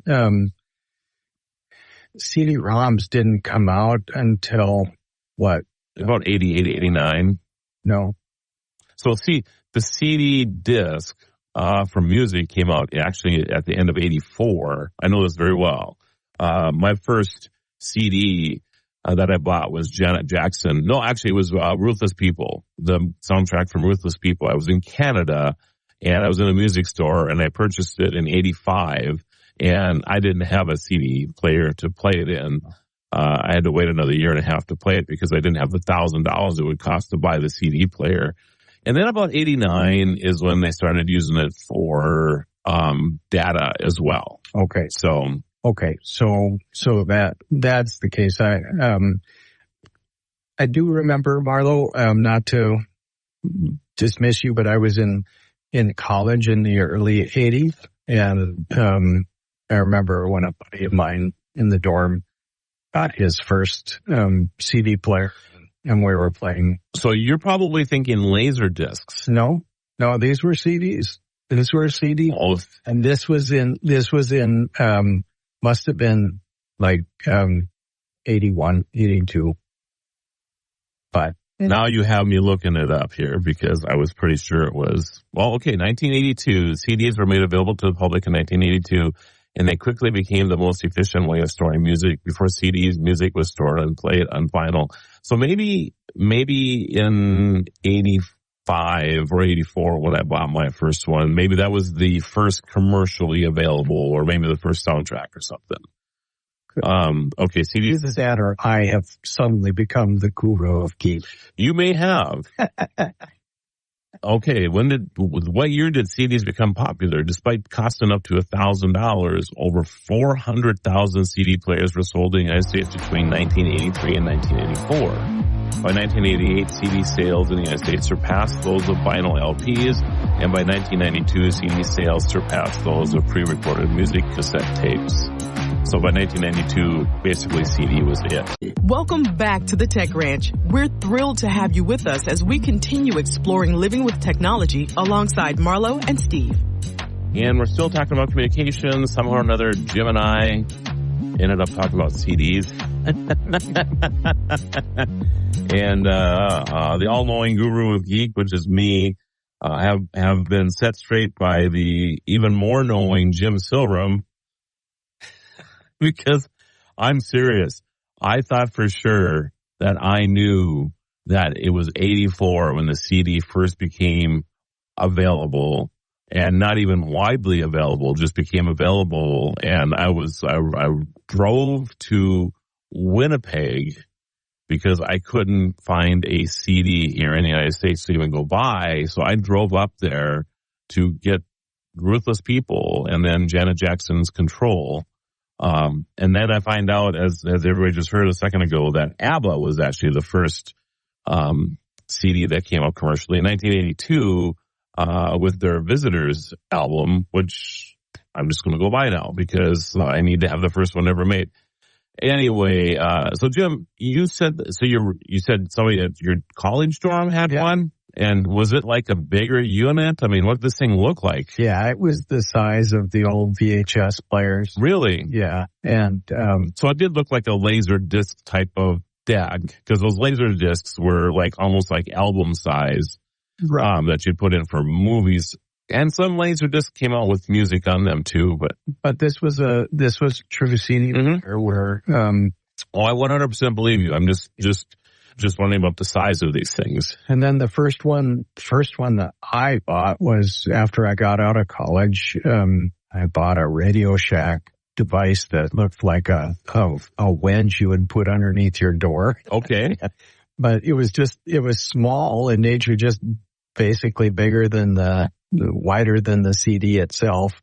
And I remember connecting that to my stereo. But then after that, Sony was the thing. So I bought a Sony 10-disc changer. Oh, wow. And I don't have the Sony player anymore, but I still have those changers because I stored all of my CDs in those. So as I accumulated more CDs, I just bought more cartridges so also my CDs are still stored in all of those changers. How many of those do you have then? I probably 15. And they all hold 10? Yeah. and you could have them connect to each other, or do you have to change the cartridge out then to have You'd have to change the cartridge out, but it was the ultimate party machine. Sure, because you'd stick it in and you'd have, hours worth of. Oh yeah, I mean you'd probably have 10 to 15 hours of music on each of those. So yeah interesting. Yeah, it's but as we're talking the progression of technology, when was the last time any of us bought a CD? I know you're going to go out. I will just so for keepsake. Yeah. Probably wouldn't take the cellophane off. Might not, yeah. Although, I might. But you're right. I mean, now it's just so easy. You just tell your device if you have a Spotify account or a YouTube account or whatever, you just tell your devices, hey, play ABBA The Visitors, and it will play it for you, So yeah, it's even last time you bought a computer too. When did it actually come with us? It was almost like you had to have it the first one that I bought without one in it, I was like, because I bought a laptop, and it probably was 6 months or a year later after I bought this laptop that I'm like, how am I supposed to load the software into this thing? You know, I mean, I know, the jump drives, and of course we can download stuff, but I had some old software that I wanted to install. I had a disk for it, and fortunately, because we have a computer shop here, we have external CDs that we can just plug into a USB port and do the same thing. But yeah, it's not even a thing anymore. No, not really. Everybody wants USB ports. USB or you get it from a download. Yeah, that's it. Yeah. So that has certainly made life a lot easier, I think, for a lot of people. I used to have carousels around here. Did you ever see the CD carousels? Mm. So they would be, as I know we're on radio here, but but I'm showing, yeah, there you go. A circular, oh my goodness. A little like a slide deck, or yeah, well, it was circular. So there's that ring light that's sitting next to you there. So a little smaller than that ring light. So, it was a carousel, and it would hold like 100 discs in a circle. Okay. And then you could go and say, I want, and there would be a software piece that would come with this. So there would be like a USB or a serial port that you connect to your computer. And then, you could go and you could type in Microsoft Word, right? And then it'd go to, disk, 94 in the wheel, and there would be a robotic arm that would kind of grab it and pull it out. Okay. That's how it would work. It was very similar to like a jukebox for 45s. Some of those had those carousels that they would go and do the same thing. So that's how that worked. And I must have had, and you could put them in tandem. And I think at one time I had 4 or 5 of those sitting around here, all with software. Really? Yeah. Because everything you bought for your office was on CD for the longest time, right? And these software programs at the time, if you're buying Adobe, I mean, you're spending $800 on a program that's a CD. Yeah. You didn't want to lose it. No. So we had to figure out a way to catalog all this stuff. So that was our solution here, instead of having them all lay randomly all over the place. Yeah. So anyway, that was a long thing. Did you see my new jukebox, by the way, that Alice got me? Oh, yeah, I did. You did? Yes, I did. I saw it on Facebook. The old new one. Yeah. I saw it on Facebook, but when I leave this deal, I'll take a look at it. Check it out. It's actually pretty good. We don't know the music that's on it, though. There's nothing marked. It's all full of music, but we don't know what it is that you're playing. So we have a little work to do. But instead of playing the record so it's sitting flat, it actually stands up. Sure. And spins that way. So it's pretty cool. Yeah, and you can watch it as it's doing it. So it's pretty cool. Yeah. And I think 45s. Yeah. So there's a few hundred slots. Well, I mean, a few hundred songs, I guess, the A and B side. So I might have to rob my other couple jukeboxes now to put the music in there that I want. But now we're going way back into way back on music. Yeah. People are wondering what. Yeah, we're still our listeners. Do you want to let me go to 45? Yeah, there you go. Well, we're going to run out of time here, so maybe after the break here, I'll get into 45. We're still trying to get to our communication discussion, and we'll be doing that, I'm sure, shortly as well. If you have any questions or want to suggest topics for future shows, visit thetechranch.com and send us your thoughts. You can also listen to past episodes and watch exclusive interviews not featured on the radio show. Be sure to follow Marlo and Steve on social media by clicking the links at thetechranch.com. Until next time, keep exploring the world of living with technology. The Tech Ranch. Supertalk 1270. This is Ag Issues with Neil Roberts. Welcome to another edition of Ag Issues. Our guest this week is NDSU forage specialist James Rogers from the North Central Research Extension Center. And James, let's talk hay again this week. It's a pressing topic this time of year. Some suggestions today to get that hay to dry down faster. Our normal conditions here, we have low humidity, which really aids our drying. This year is the opposite. We're having a lot of days of high humidity, cooler temperatures. It's just not drying down. So one of the things that we can do is spread that windrow out when it comes out of the cutter. So if you're using a disc bind that's cutting and conditioning, spread that windrow out as far as you can. The other thing we can do is if we get it in a windrow and it does get wet, flip it over a time or two and try to expose as much area as you can to sunlight. Another helpful tool, if you don't have a moisture tester, it's probably really important this year to have some method of testing moisture in that hay prior to baling. And keep in mind that if you're baling small square bales, you want it down to at least a 20% moisture. If you're baling round bales, at least 15 to 18%, or large big square bales, even drier, down to 15%. All right, good stuff, James. Hey, more on haying when we come back. Let Skydancer Casino and Resort be your destination for entertainment and gaming. Upcoming events include the diamond-selling multi-platinum 3-time Grammy Award-winning rap superstar Nelly will be performing on Saturday, August 17th. Then multi-instrumentalist and platinum-selling artist Hunter Hayes will be on stage Saturday, November 2nd. And don't forget our sportsbook with multiple betting lines for both beginners and the most experienced high rollers. And this fall, win Minnesota Vikings tickets for Vikings home games. That's Skydancer Casino and Resort, Belcourt. Drive a little, save a lot. MJ McGuire's in Rugby. McGuire's is your Ford, Dodge, Ram, Chrysler, and Jeep dealer in Rugby. Hi, this is Zach. Come in today and check out our great selection of new and used vehicles. Plenty to choose from. So give us a call or come in today and see me. McGuire's. Great people, great prices, great products. Drive a little, save a lot. MJ McGuire's in Rugby. Talking haying today with James Rogers. And James, we talked preservatives a little bit last week. How about another suggestion there? Well, one question that I got was, can I apply a preservative off the back of a four-wheeler on top of a windrow? And my answer is no. To make those preservatives work, again, moisture content is critical. You want it 30% moisture content or less. And then the other thing is to get a good mixture of that acid throughout the entire hay. That's why it's mounted onto a bale chamber or prior to going into a bale chamber. Good stuff, James. Hey, that brings this report to a close. Until next time, I'm Neil Roberts. You've been listening to Ag Issues, brought to you in part by Skydancer Casino and Resort in Belcourt, North Dakota, by MJ McGuire's in Rugby, and by Bremer Bank. Contact Bremer for all of your ag banking needs. From America's #1 travel radio show, I'm Robert Carey with today's edition of your RM World Travel Minute. So you're going on a cruise and you aren't sure whether to buy your travel insurance through the cruise line or separately on your own. Candidly, we encourage you to buy your coverage at TravelGuard.com/carry, as they're the only company we allow to partner with us. Cruise lines, tour operators, airlines all prefer you to buy from them because they make money when you do, and oftentimes it's as simple as checking a box.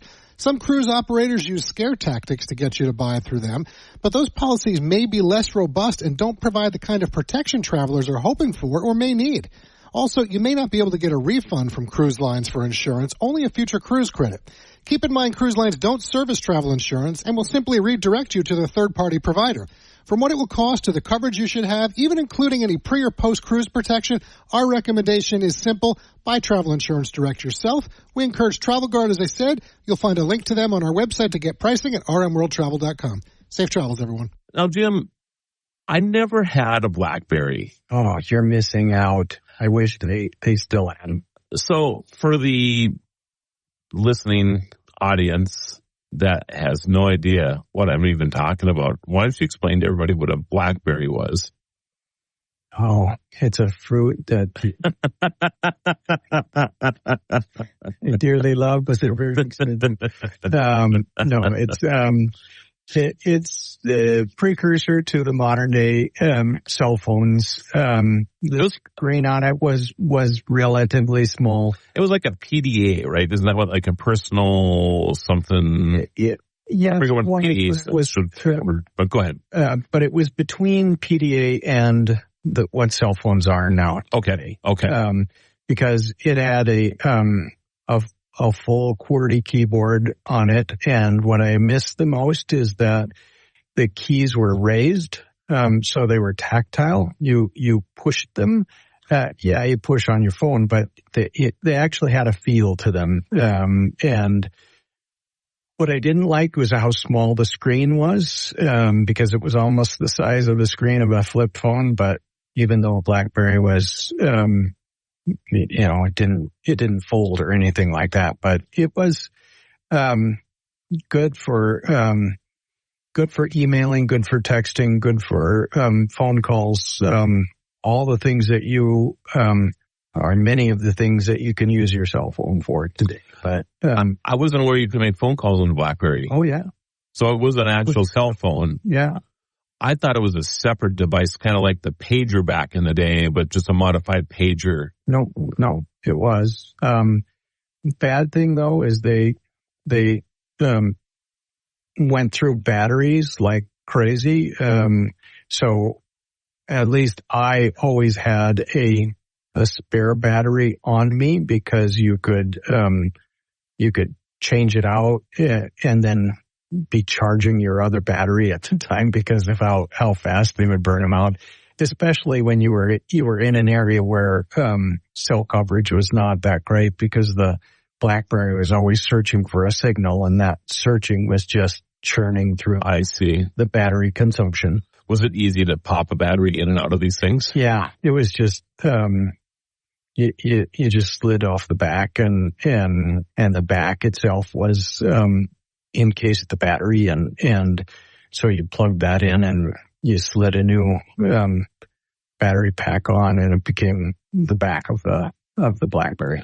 Was it an expensive device? It was no real difference than the other devices that were available at the time. No difference than a regular cell phone type of thing? No, not really. Okay. It was just what people chose, whether they wanted to go with a BlackBerry or what.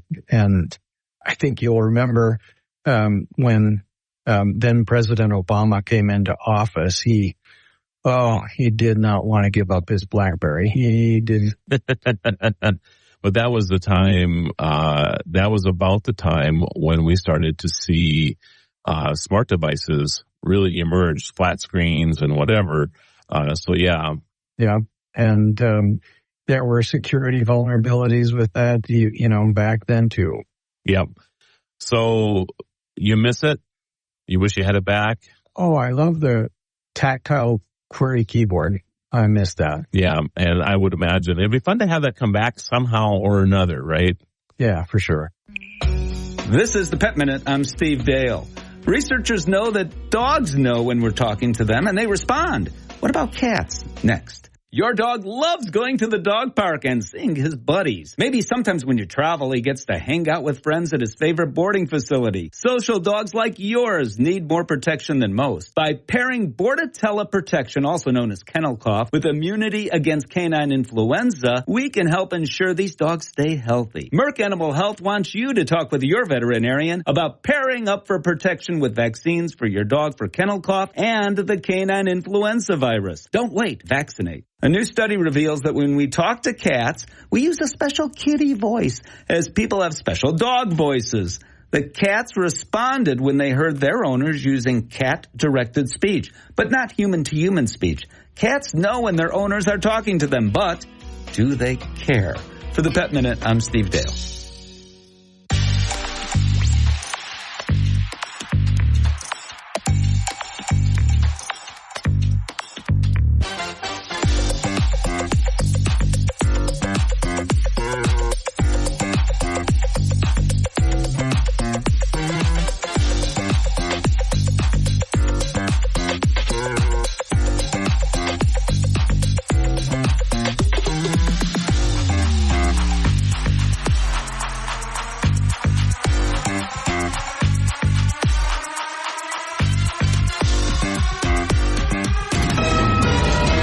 KLXX AM, Mandan, Bismarck, a town square media station, broadcasting from the View Community Credit Union Studio. ABC News, I'm Dave Packard. Gaza health officials say an Israeli attack on southern Gaza killed at least 71 people. Israeli forces announcing the attack was targeting Hamas's top military leader. Israeli Prime Minister Benjamin Netanyahu today saying there's no certainty yet that Hamas's second-in-command Mohammed Deif was killed. Former President Trump holding a campaign rally in Butler, Pennsylvania today as anticipation surrounds the announcement of his choice for a running mate. Trump supporter Thomas Harmos at today's rally says he hopes Trump will pick up North Dakota Governor Doug Burgum. The governor of North Dakota, Bergman, I really like a businessman.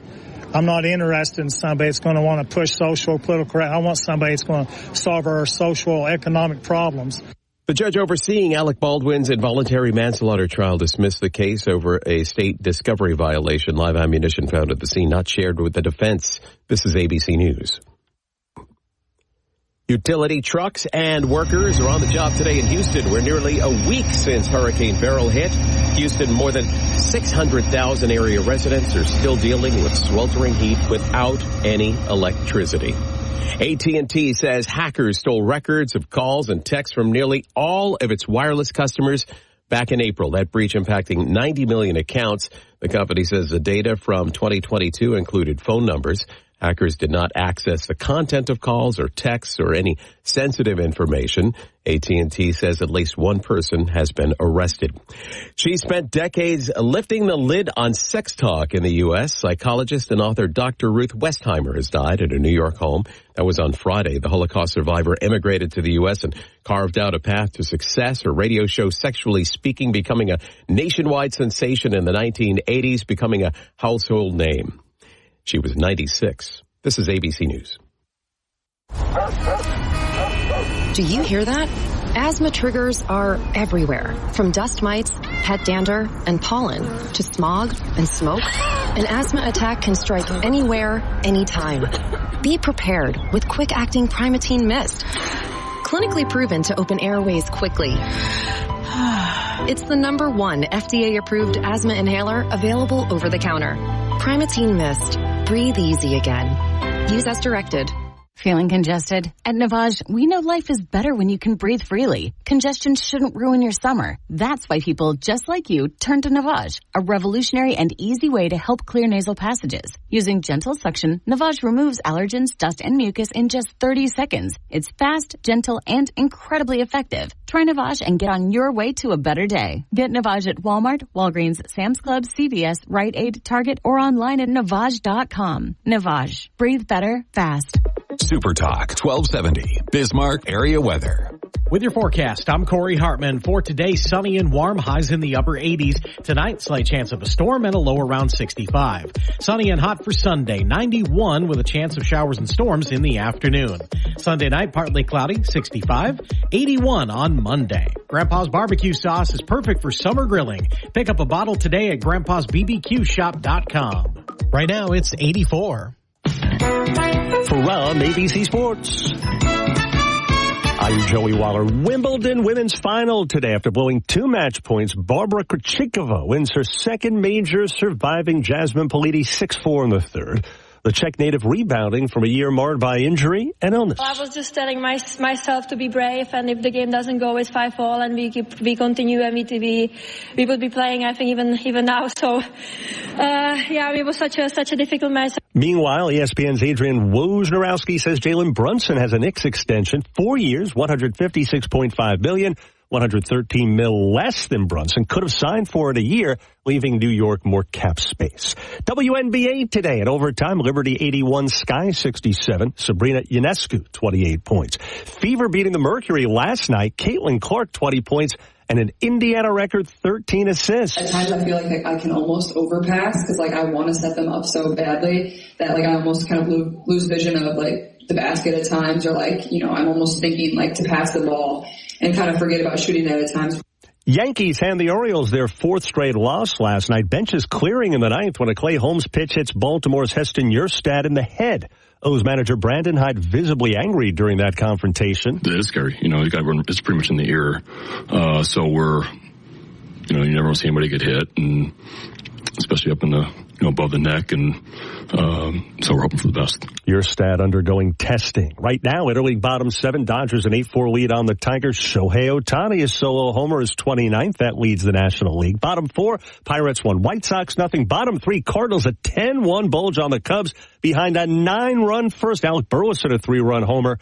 And after 3 rounds, Scottish Open, the leader Ludwig Aberg, 17 under, Robert McIntyre 2 back. Joey Waller, ABC Sports. Summer is heating up, just like the deals at Omaha Steaks. From perfectly perfectly aged steaks to juicy burgers, Omaha Steaks is your summer grilling headquarters. Shop the Hotter Than Fire sale at omahasteaks.com for exclusive unconditional money-back guaranteed packages starting at $99. Plus, get an extra $10 off with promo code QUALITY at checkout. Visit omahasteaks.com, code QUALITY for an extra $10 off. Shop the Hotter Than Fire sale today before these deals go up in smoke. Omaha Steaks, America's original. Offer not valid in all states or where prohibited by law. Loans are subject to lender approval. See website for details. Honey, the credit card bill came, and we're maxed out. Maxed out cards, rent is due. We just need some extra cash to help us get by. Maybe we should go to 27cash.com. With our bad credit? 27cash.com is one of the largest personal loan networks. They can help people with any type of credit get up to $5,000, and cash can hit our bank account as soon as tomorrow. When you need extra cash, go to 27cash.com. That's 27cash.com. 27cash.com. News, talk, and sports for Bismarck, Mandan. Super Talk, 1270. Portions of the following program are pre-recorded.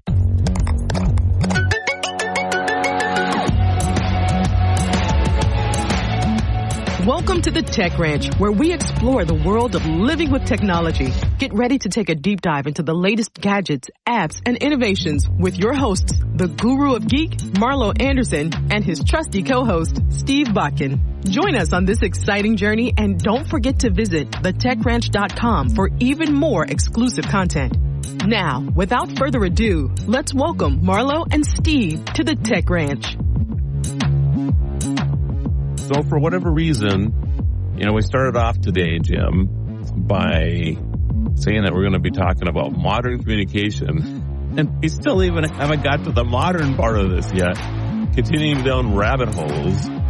We were just finishing up a conversation on CDs, and now we're into records. Because I mentioned... Marlo and I are living in the past. Yes, we are. The good old days.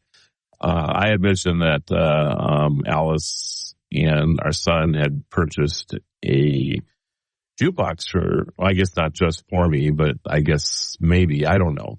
But it's sitting here at our studio here now. So, fully refurbished. The other two that I have are garage projects that I'm supposed to refurbish and have kind of started, but it's on my to-do list, behind 300 other projects. So I'll get to that eventually, but this one is really nice and it's a lot of fun to listen to and play. We have to catalog or library the music that's on there because we don't know all the songs that are on there yet. But so it plays 45s.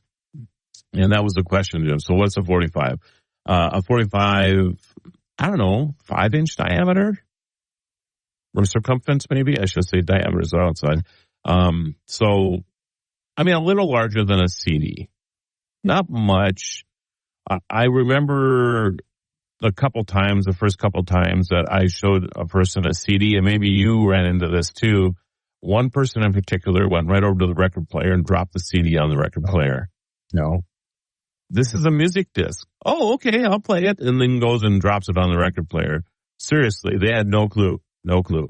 But I could see why they would think that. Because they had no idea what a CD, how it actually worked. And it's a flat disc. Just maybe it looks like, and at the time, it was not unusual to buy vinyl that was not black. And there were a couple of 45s that I had back in the day that were kind of silver. They come out with different colors, and some of them, I think it was kind of a sales gimmicky type of thing. So I have a few of those around, but anyway, that's what a 45 is, and it's just got an A and B side. So usually the A side, if you were listening to George Michael back in the day, might have the song Faith on one side, and then the B side would always be not as good of a song, right?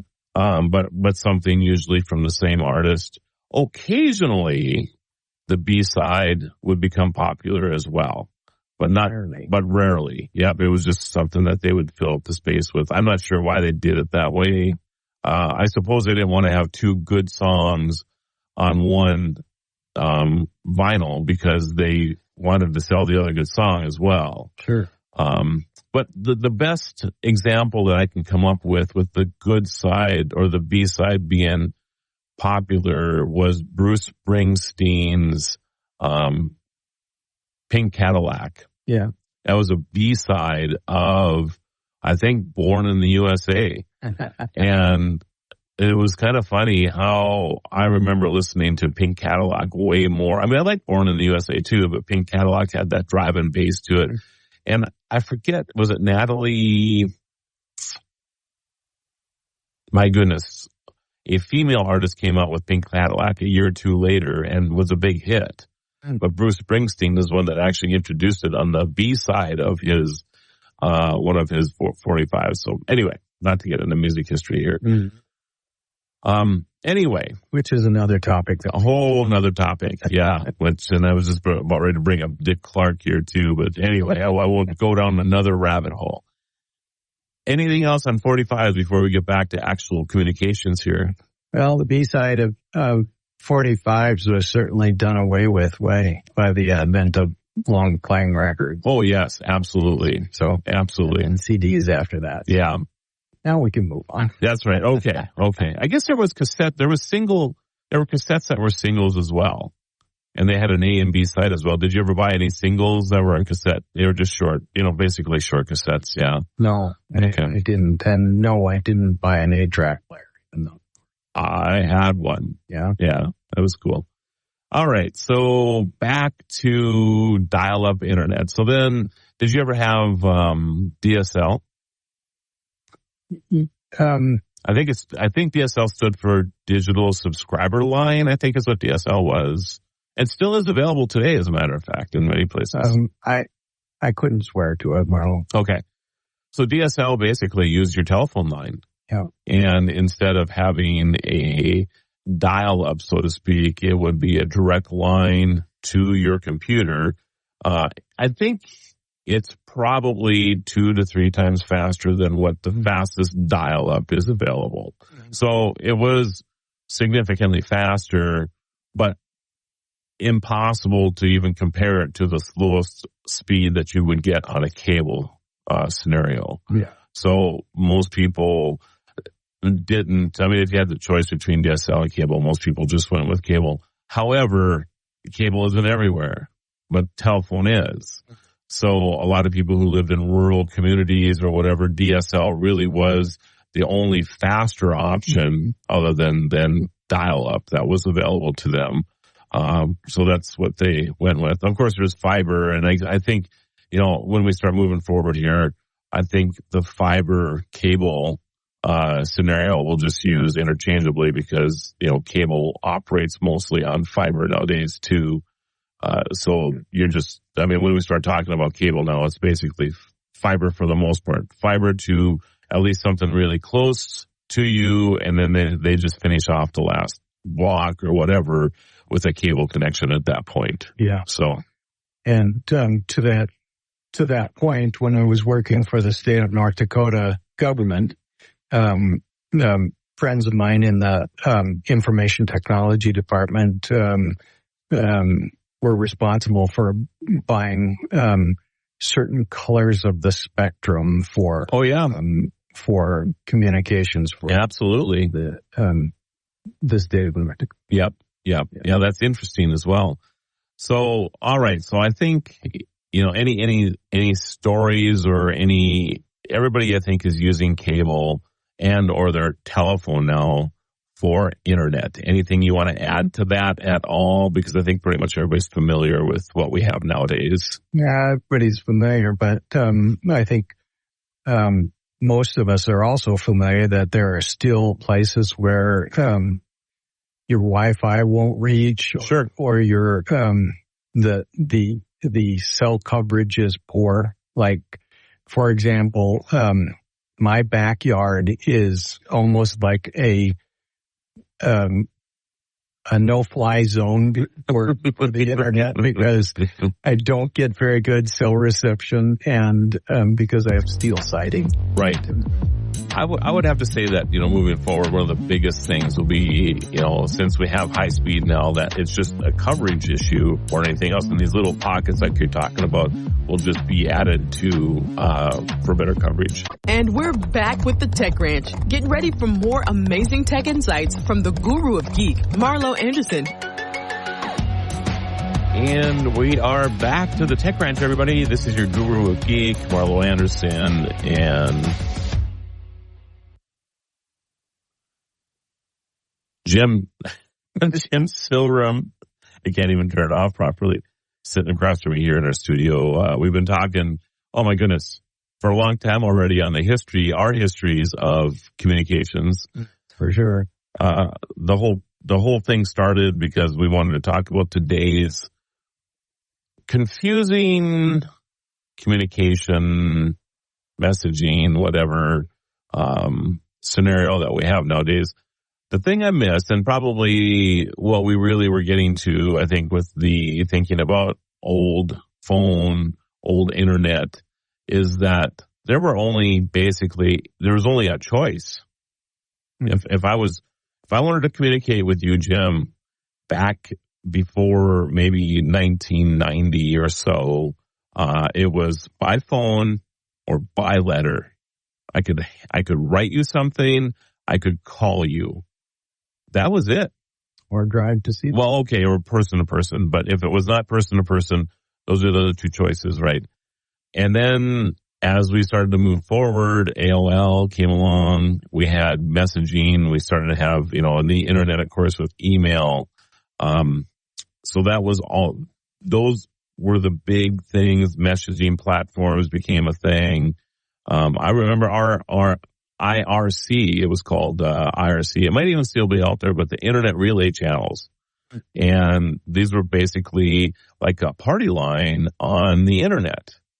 I mean, that's the best way I could say it, because you could put in, and there were basically interest groups, right? So if I like gardening, I could join this group, and then it would be people just texting, hey, the jalapenos that I grew aren't very hot. Anybody have any ideas? And then people would come in and they'd say, hey, you just, maybe it's been cloudy and you haven't had enough sun, or, maybe add this to your soil, or whatever it would be, right? And there was topics like that. I mean, thousands and thousands of topics like that, right? How is that different from chat rooms? So not really a whole lot different, but that was kind of the precursor. But it was not like a direct, I couldn't just go and say, hey, Jim, how are you doing with those jalapenos type of thing. Yeah, it was like a party line, these big chat rooms type of thing. So, yeah, I mean, it's really no different than the chat rooms we have today or Facebook groups or whatever. But that was like the first type of texting, I guess you could say, that was going on the computer, in the computer age. And then there started to become more and more direct messaging. And then, of course, texting then was offered as an option on our phones. Mm-hmm. And still stunned by the fact that texting is by far the biggest use on your smart device for communicating with people. Mm-hmm. I have always been a person who would pick up the phone and call somebody. Yep. Because for me to text somebody on that small screen, I mean, if I send the word for to you, I'm always typing FIR instead of FOR, because the O and the I are at that spot, and I'm always hitting that I, and it drives me crazy. Or if I put the word the in there, and for whatever reason I hit the space bar before I hit the E, so it's TH space E every time. Yeah. Even when I slow down, I still do the same thing. It's just these little nuances that drives me crazy. And by the time I get it all fixed, I could have just called you and left you a voicemail and say, hey, Jim, let's meet at 12:30 instead of 12 for lunch. But although I do use the voice to text feature more and more all the time. Yeah. As it's gotten better. Mm-hmm. So how about you? Isn't it funny that we tend to use that far more in our vehicles than yes. when we're holding the phone? And why is that, do you think? I don't know. Do you think it's just because of the privacy type of thing? Like, you don't want to be in a coffee shop talking to your phone and interrupting everybody else, or I don't know. That's possible, but you'll take a phone call, right? Yes, and a coffee shop. I will even text, on the keypad with when I'm in my office all by myself, as opposed to using voice to text. Yeah, I don't know why that is. I don't either. And maybe it's ease of use. And when you're in your car, you just say text Jim, and then the interface comes up and you do that. But you can do so you don't have to maybe do a bunch of searching for it. I don't know. I think it's kind of muscle memory too. We've just texted for so long when we've been holding our phones that we forget. Oh yeah, there's a microphone button right there. Yeah, just press that and speak. Yeah, it is certainly much more efficient. And if you don't like it, you can just say it over again. You can certainly do. I think the thing I like about text to or voice to text is that the message that I leave you can be much more detailed. Yeah. Because it's easy to just talk and have it send it that way. So, instead of trying to figure out shortcuts when you're just typing, so I like that. Yeah. How do you feel about all the choices people have to get a hold of you? What do you use personally for social media? For social media? Yeah. Well, Facebook and LinkedIn. That's it. That's it. I used to have a Twitter account, but I'm thinking maybe about going back to that, but I got really offended when they were censoring. Oh, okay. Yep. And I got all righteous but new owners now, so yeah. And it's now called X. Right. Yeah. Instagram, it's been a while since I've used that. I being my age, I tend to like to talk to people so much more. And, it's a connection thing that I hope we don't lose as a society. Right. A technology society. I still want to talk to you because seeing your face react to what it is that I have to say says a lot about the communication, which you don't get on a phone call. You don't get in a text. Do you use Facebook Messenger?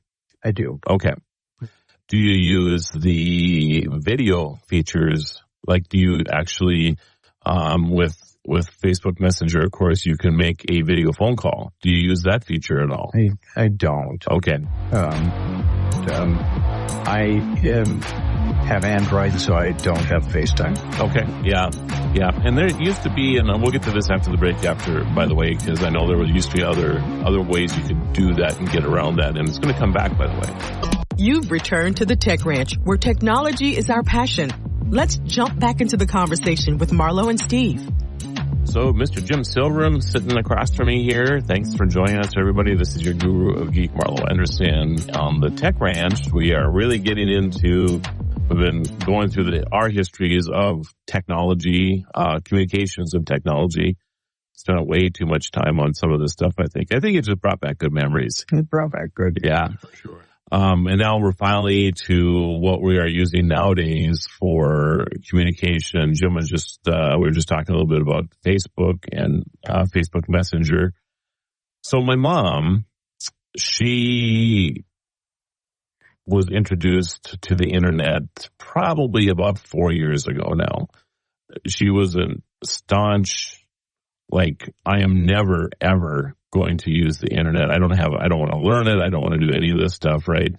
And I remember my daughter and I out there at her place, and this is before my stepfather passed away, and she was complaining about the high cost of cable. And of course my daughter was like, well, we don't even use cable. What are you talking about? And my mom was like, well, how do you guys watch TV? And she's like, well, we stream it.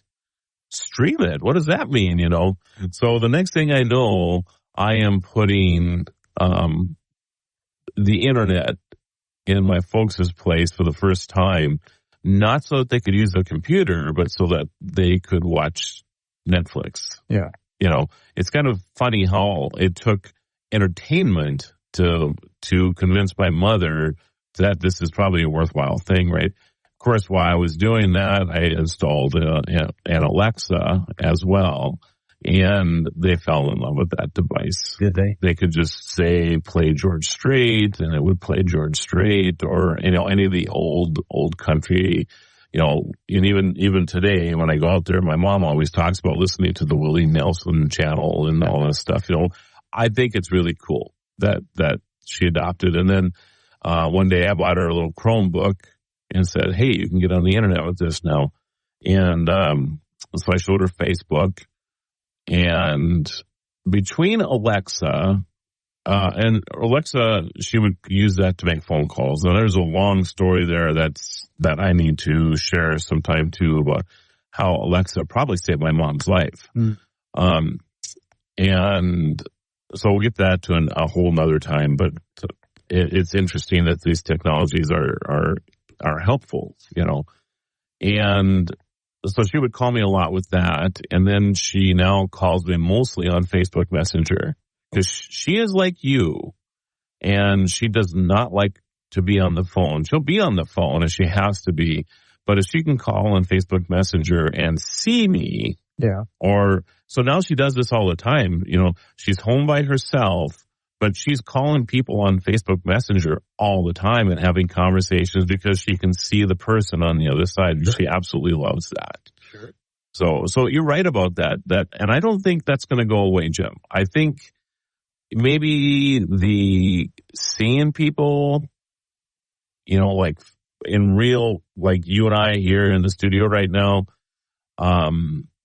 maybe people won't hop on a plane if they're far away to go see somebody as often because now they're able to see each other by video, which I know it's still not the same, but it's better than just a letter or a phone call. Sure. So I see that with that.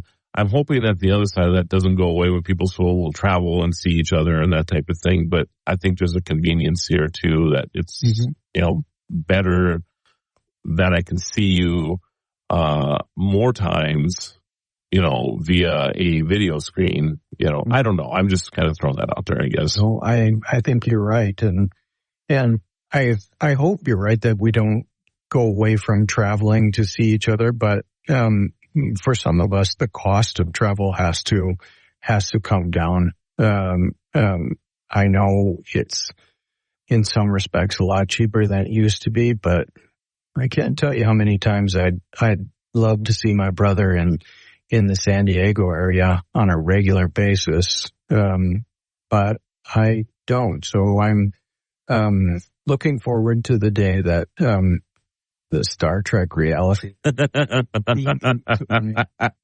house is a possibility, especially on a 20 below day here. And sure. Yeah, that's funny. That's funny.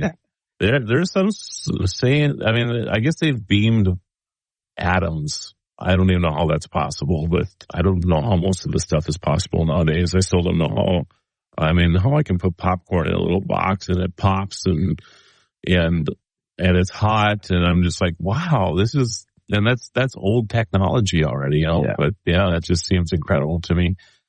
So, okay. So you use Facebook Messenger. I do as well. I feel because of the things that I do, and maybe I should clarify that. I think it's because of the things that I do that everybody else thinks I should be on whatever their platform is. Oh, of course. So I get messages in X. I get a lot of messages in LinkedIn now. I get a ton of stuff in TikTok, these direct messages to me. I'm not in Pinterest so much. I go on Pinterest like a week ago, and it just goes to show you how much I don't use it. Mm-hmm. And, Instagram, not Pinterest.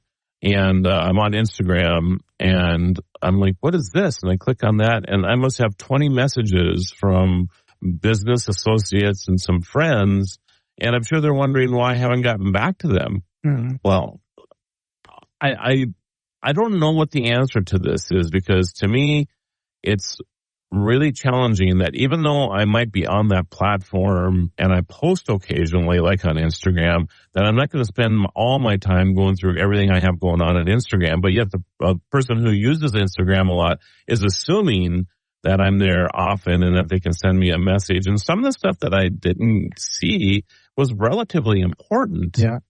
So I don't know what the answer is to this because it's so divided and there's so many different ways that a person can get a hold of somebody that I suppose if it's really important and I mean to the point where I don't answer in a short period of time that they'll take another measure to try to get a hold of you, like make a phone call or something.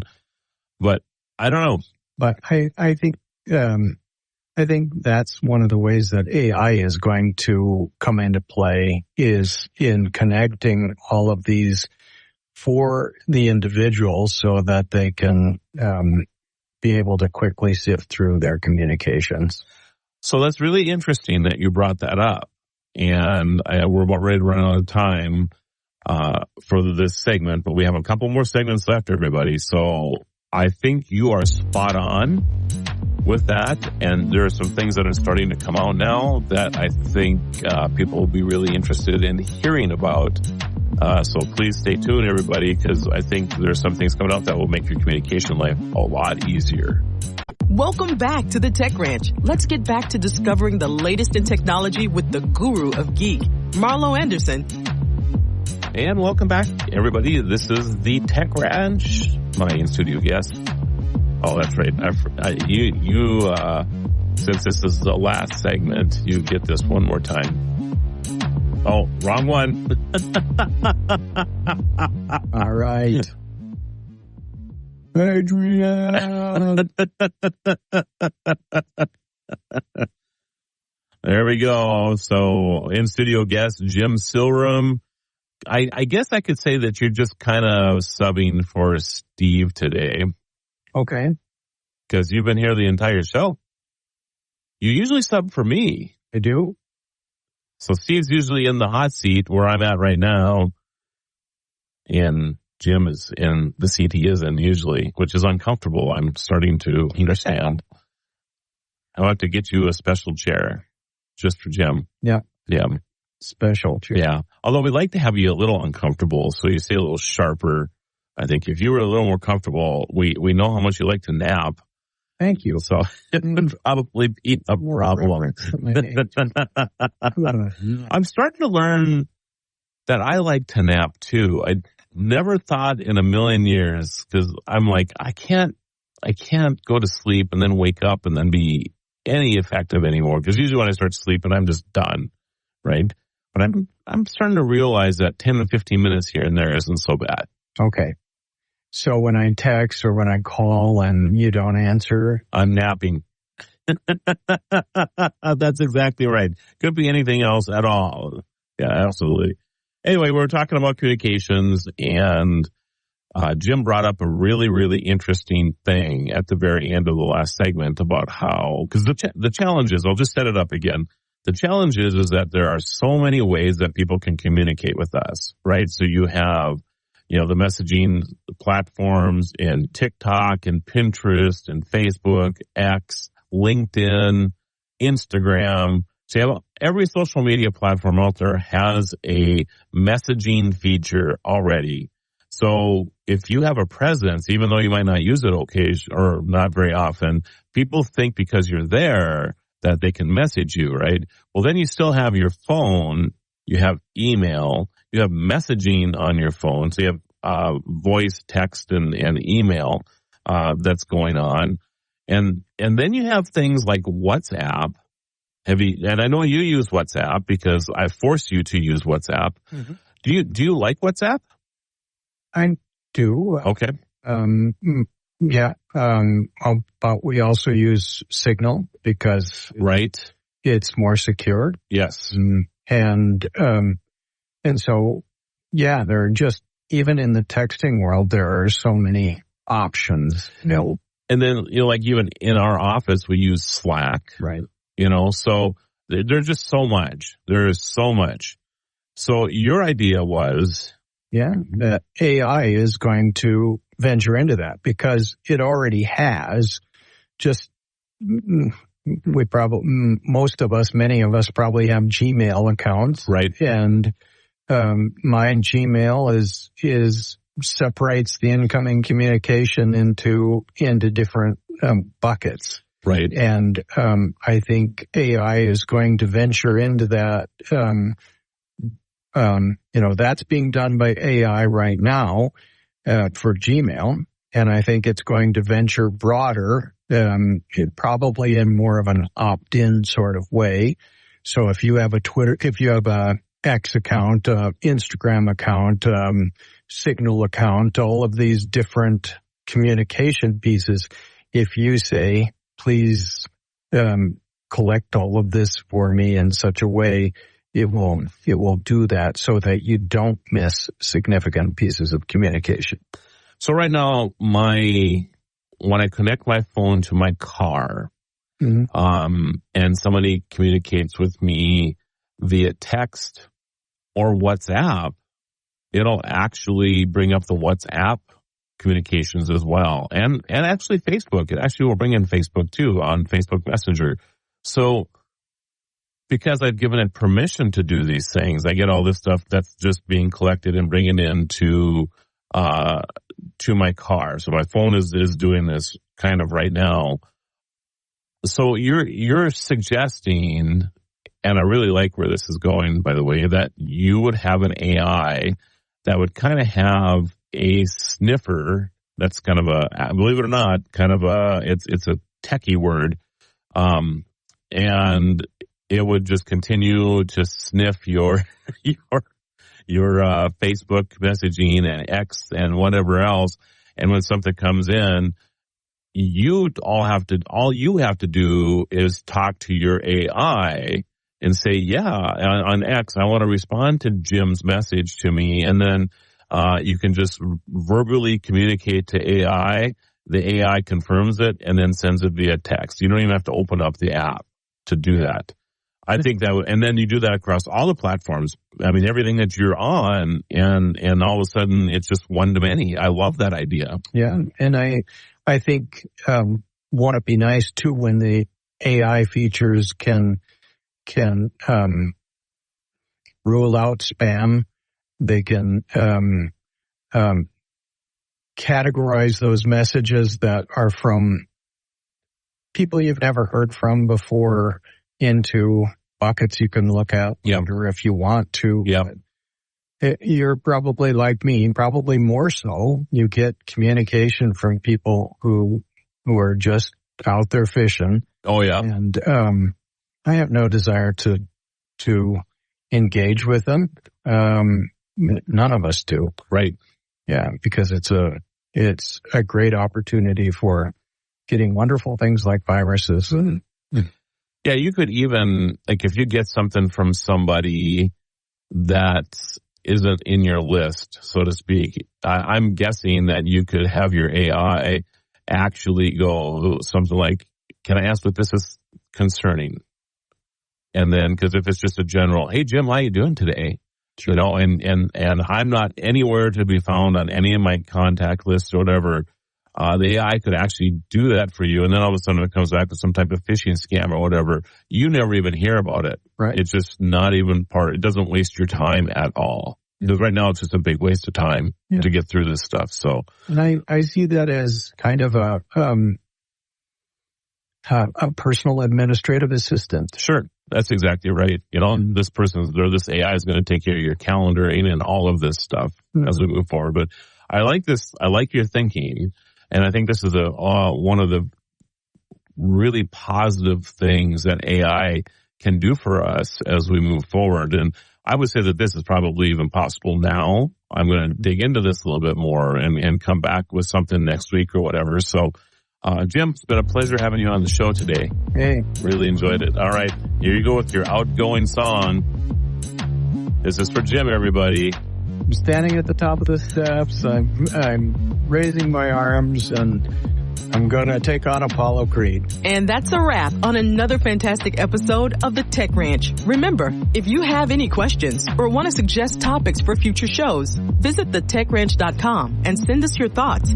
You can also listen to past episodes and watch exclusive interviews not featured on the radio show. Be sure to follow Marlo and Steve on social media by clicking the links at thetechranch.com. Until next time, keep exploring the world of living with technology.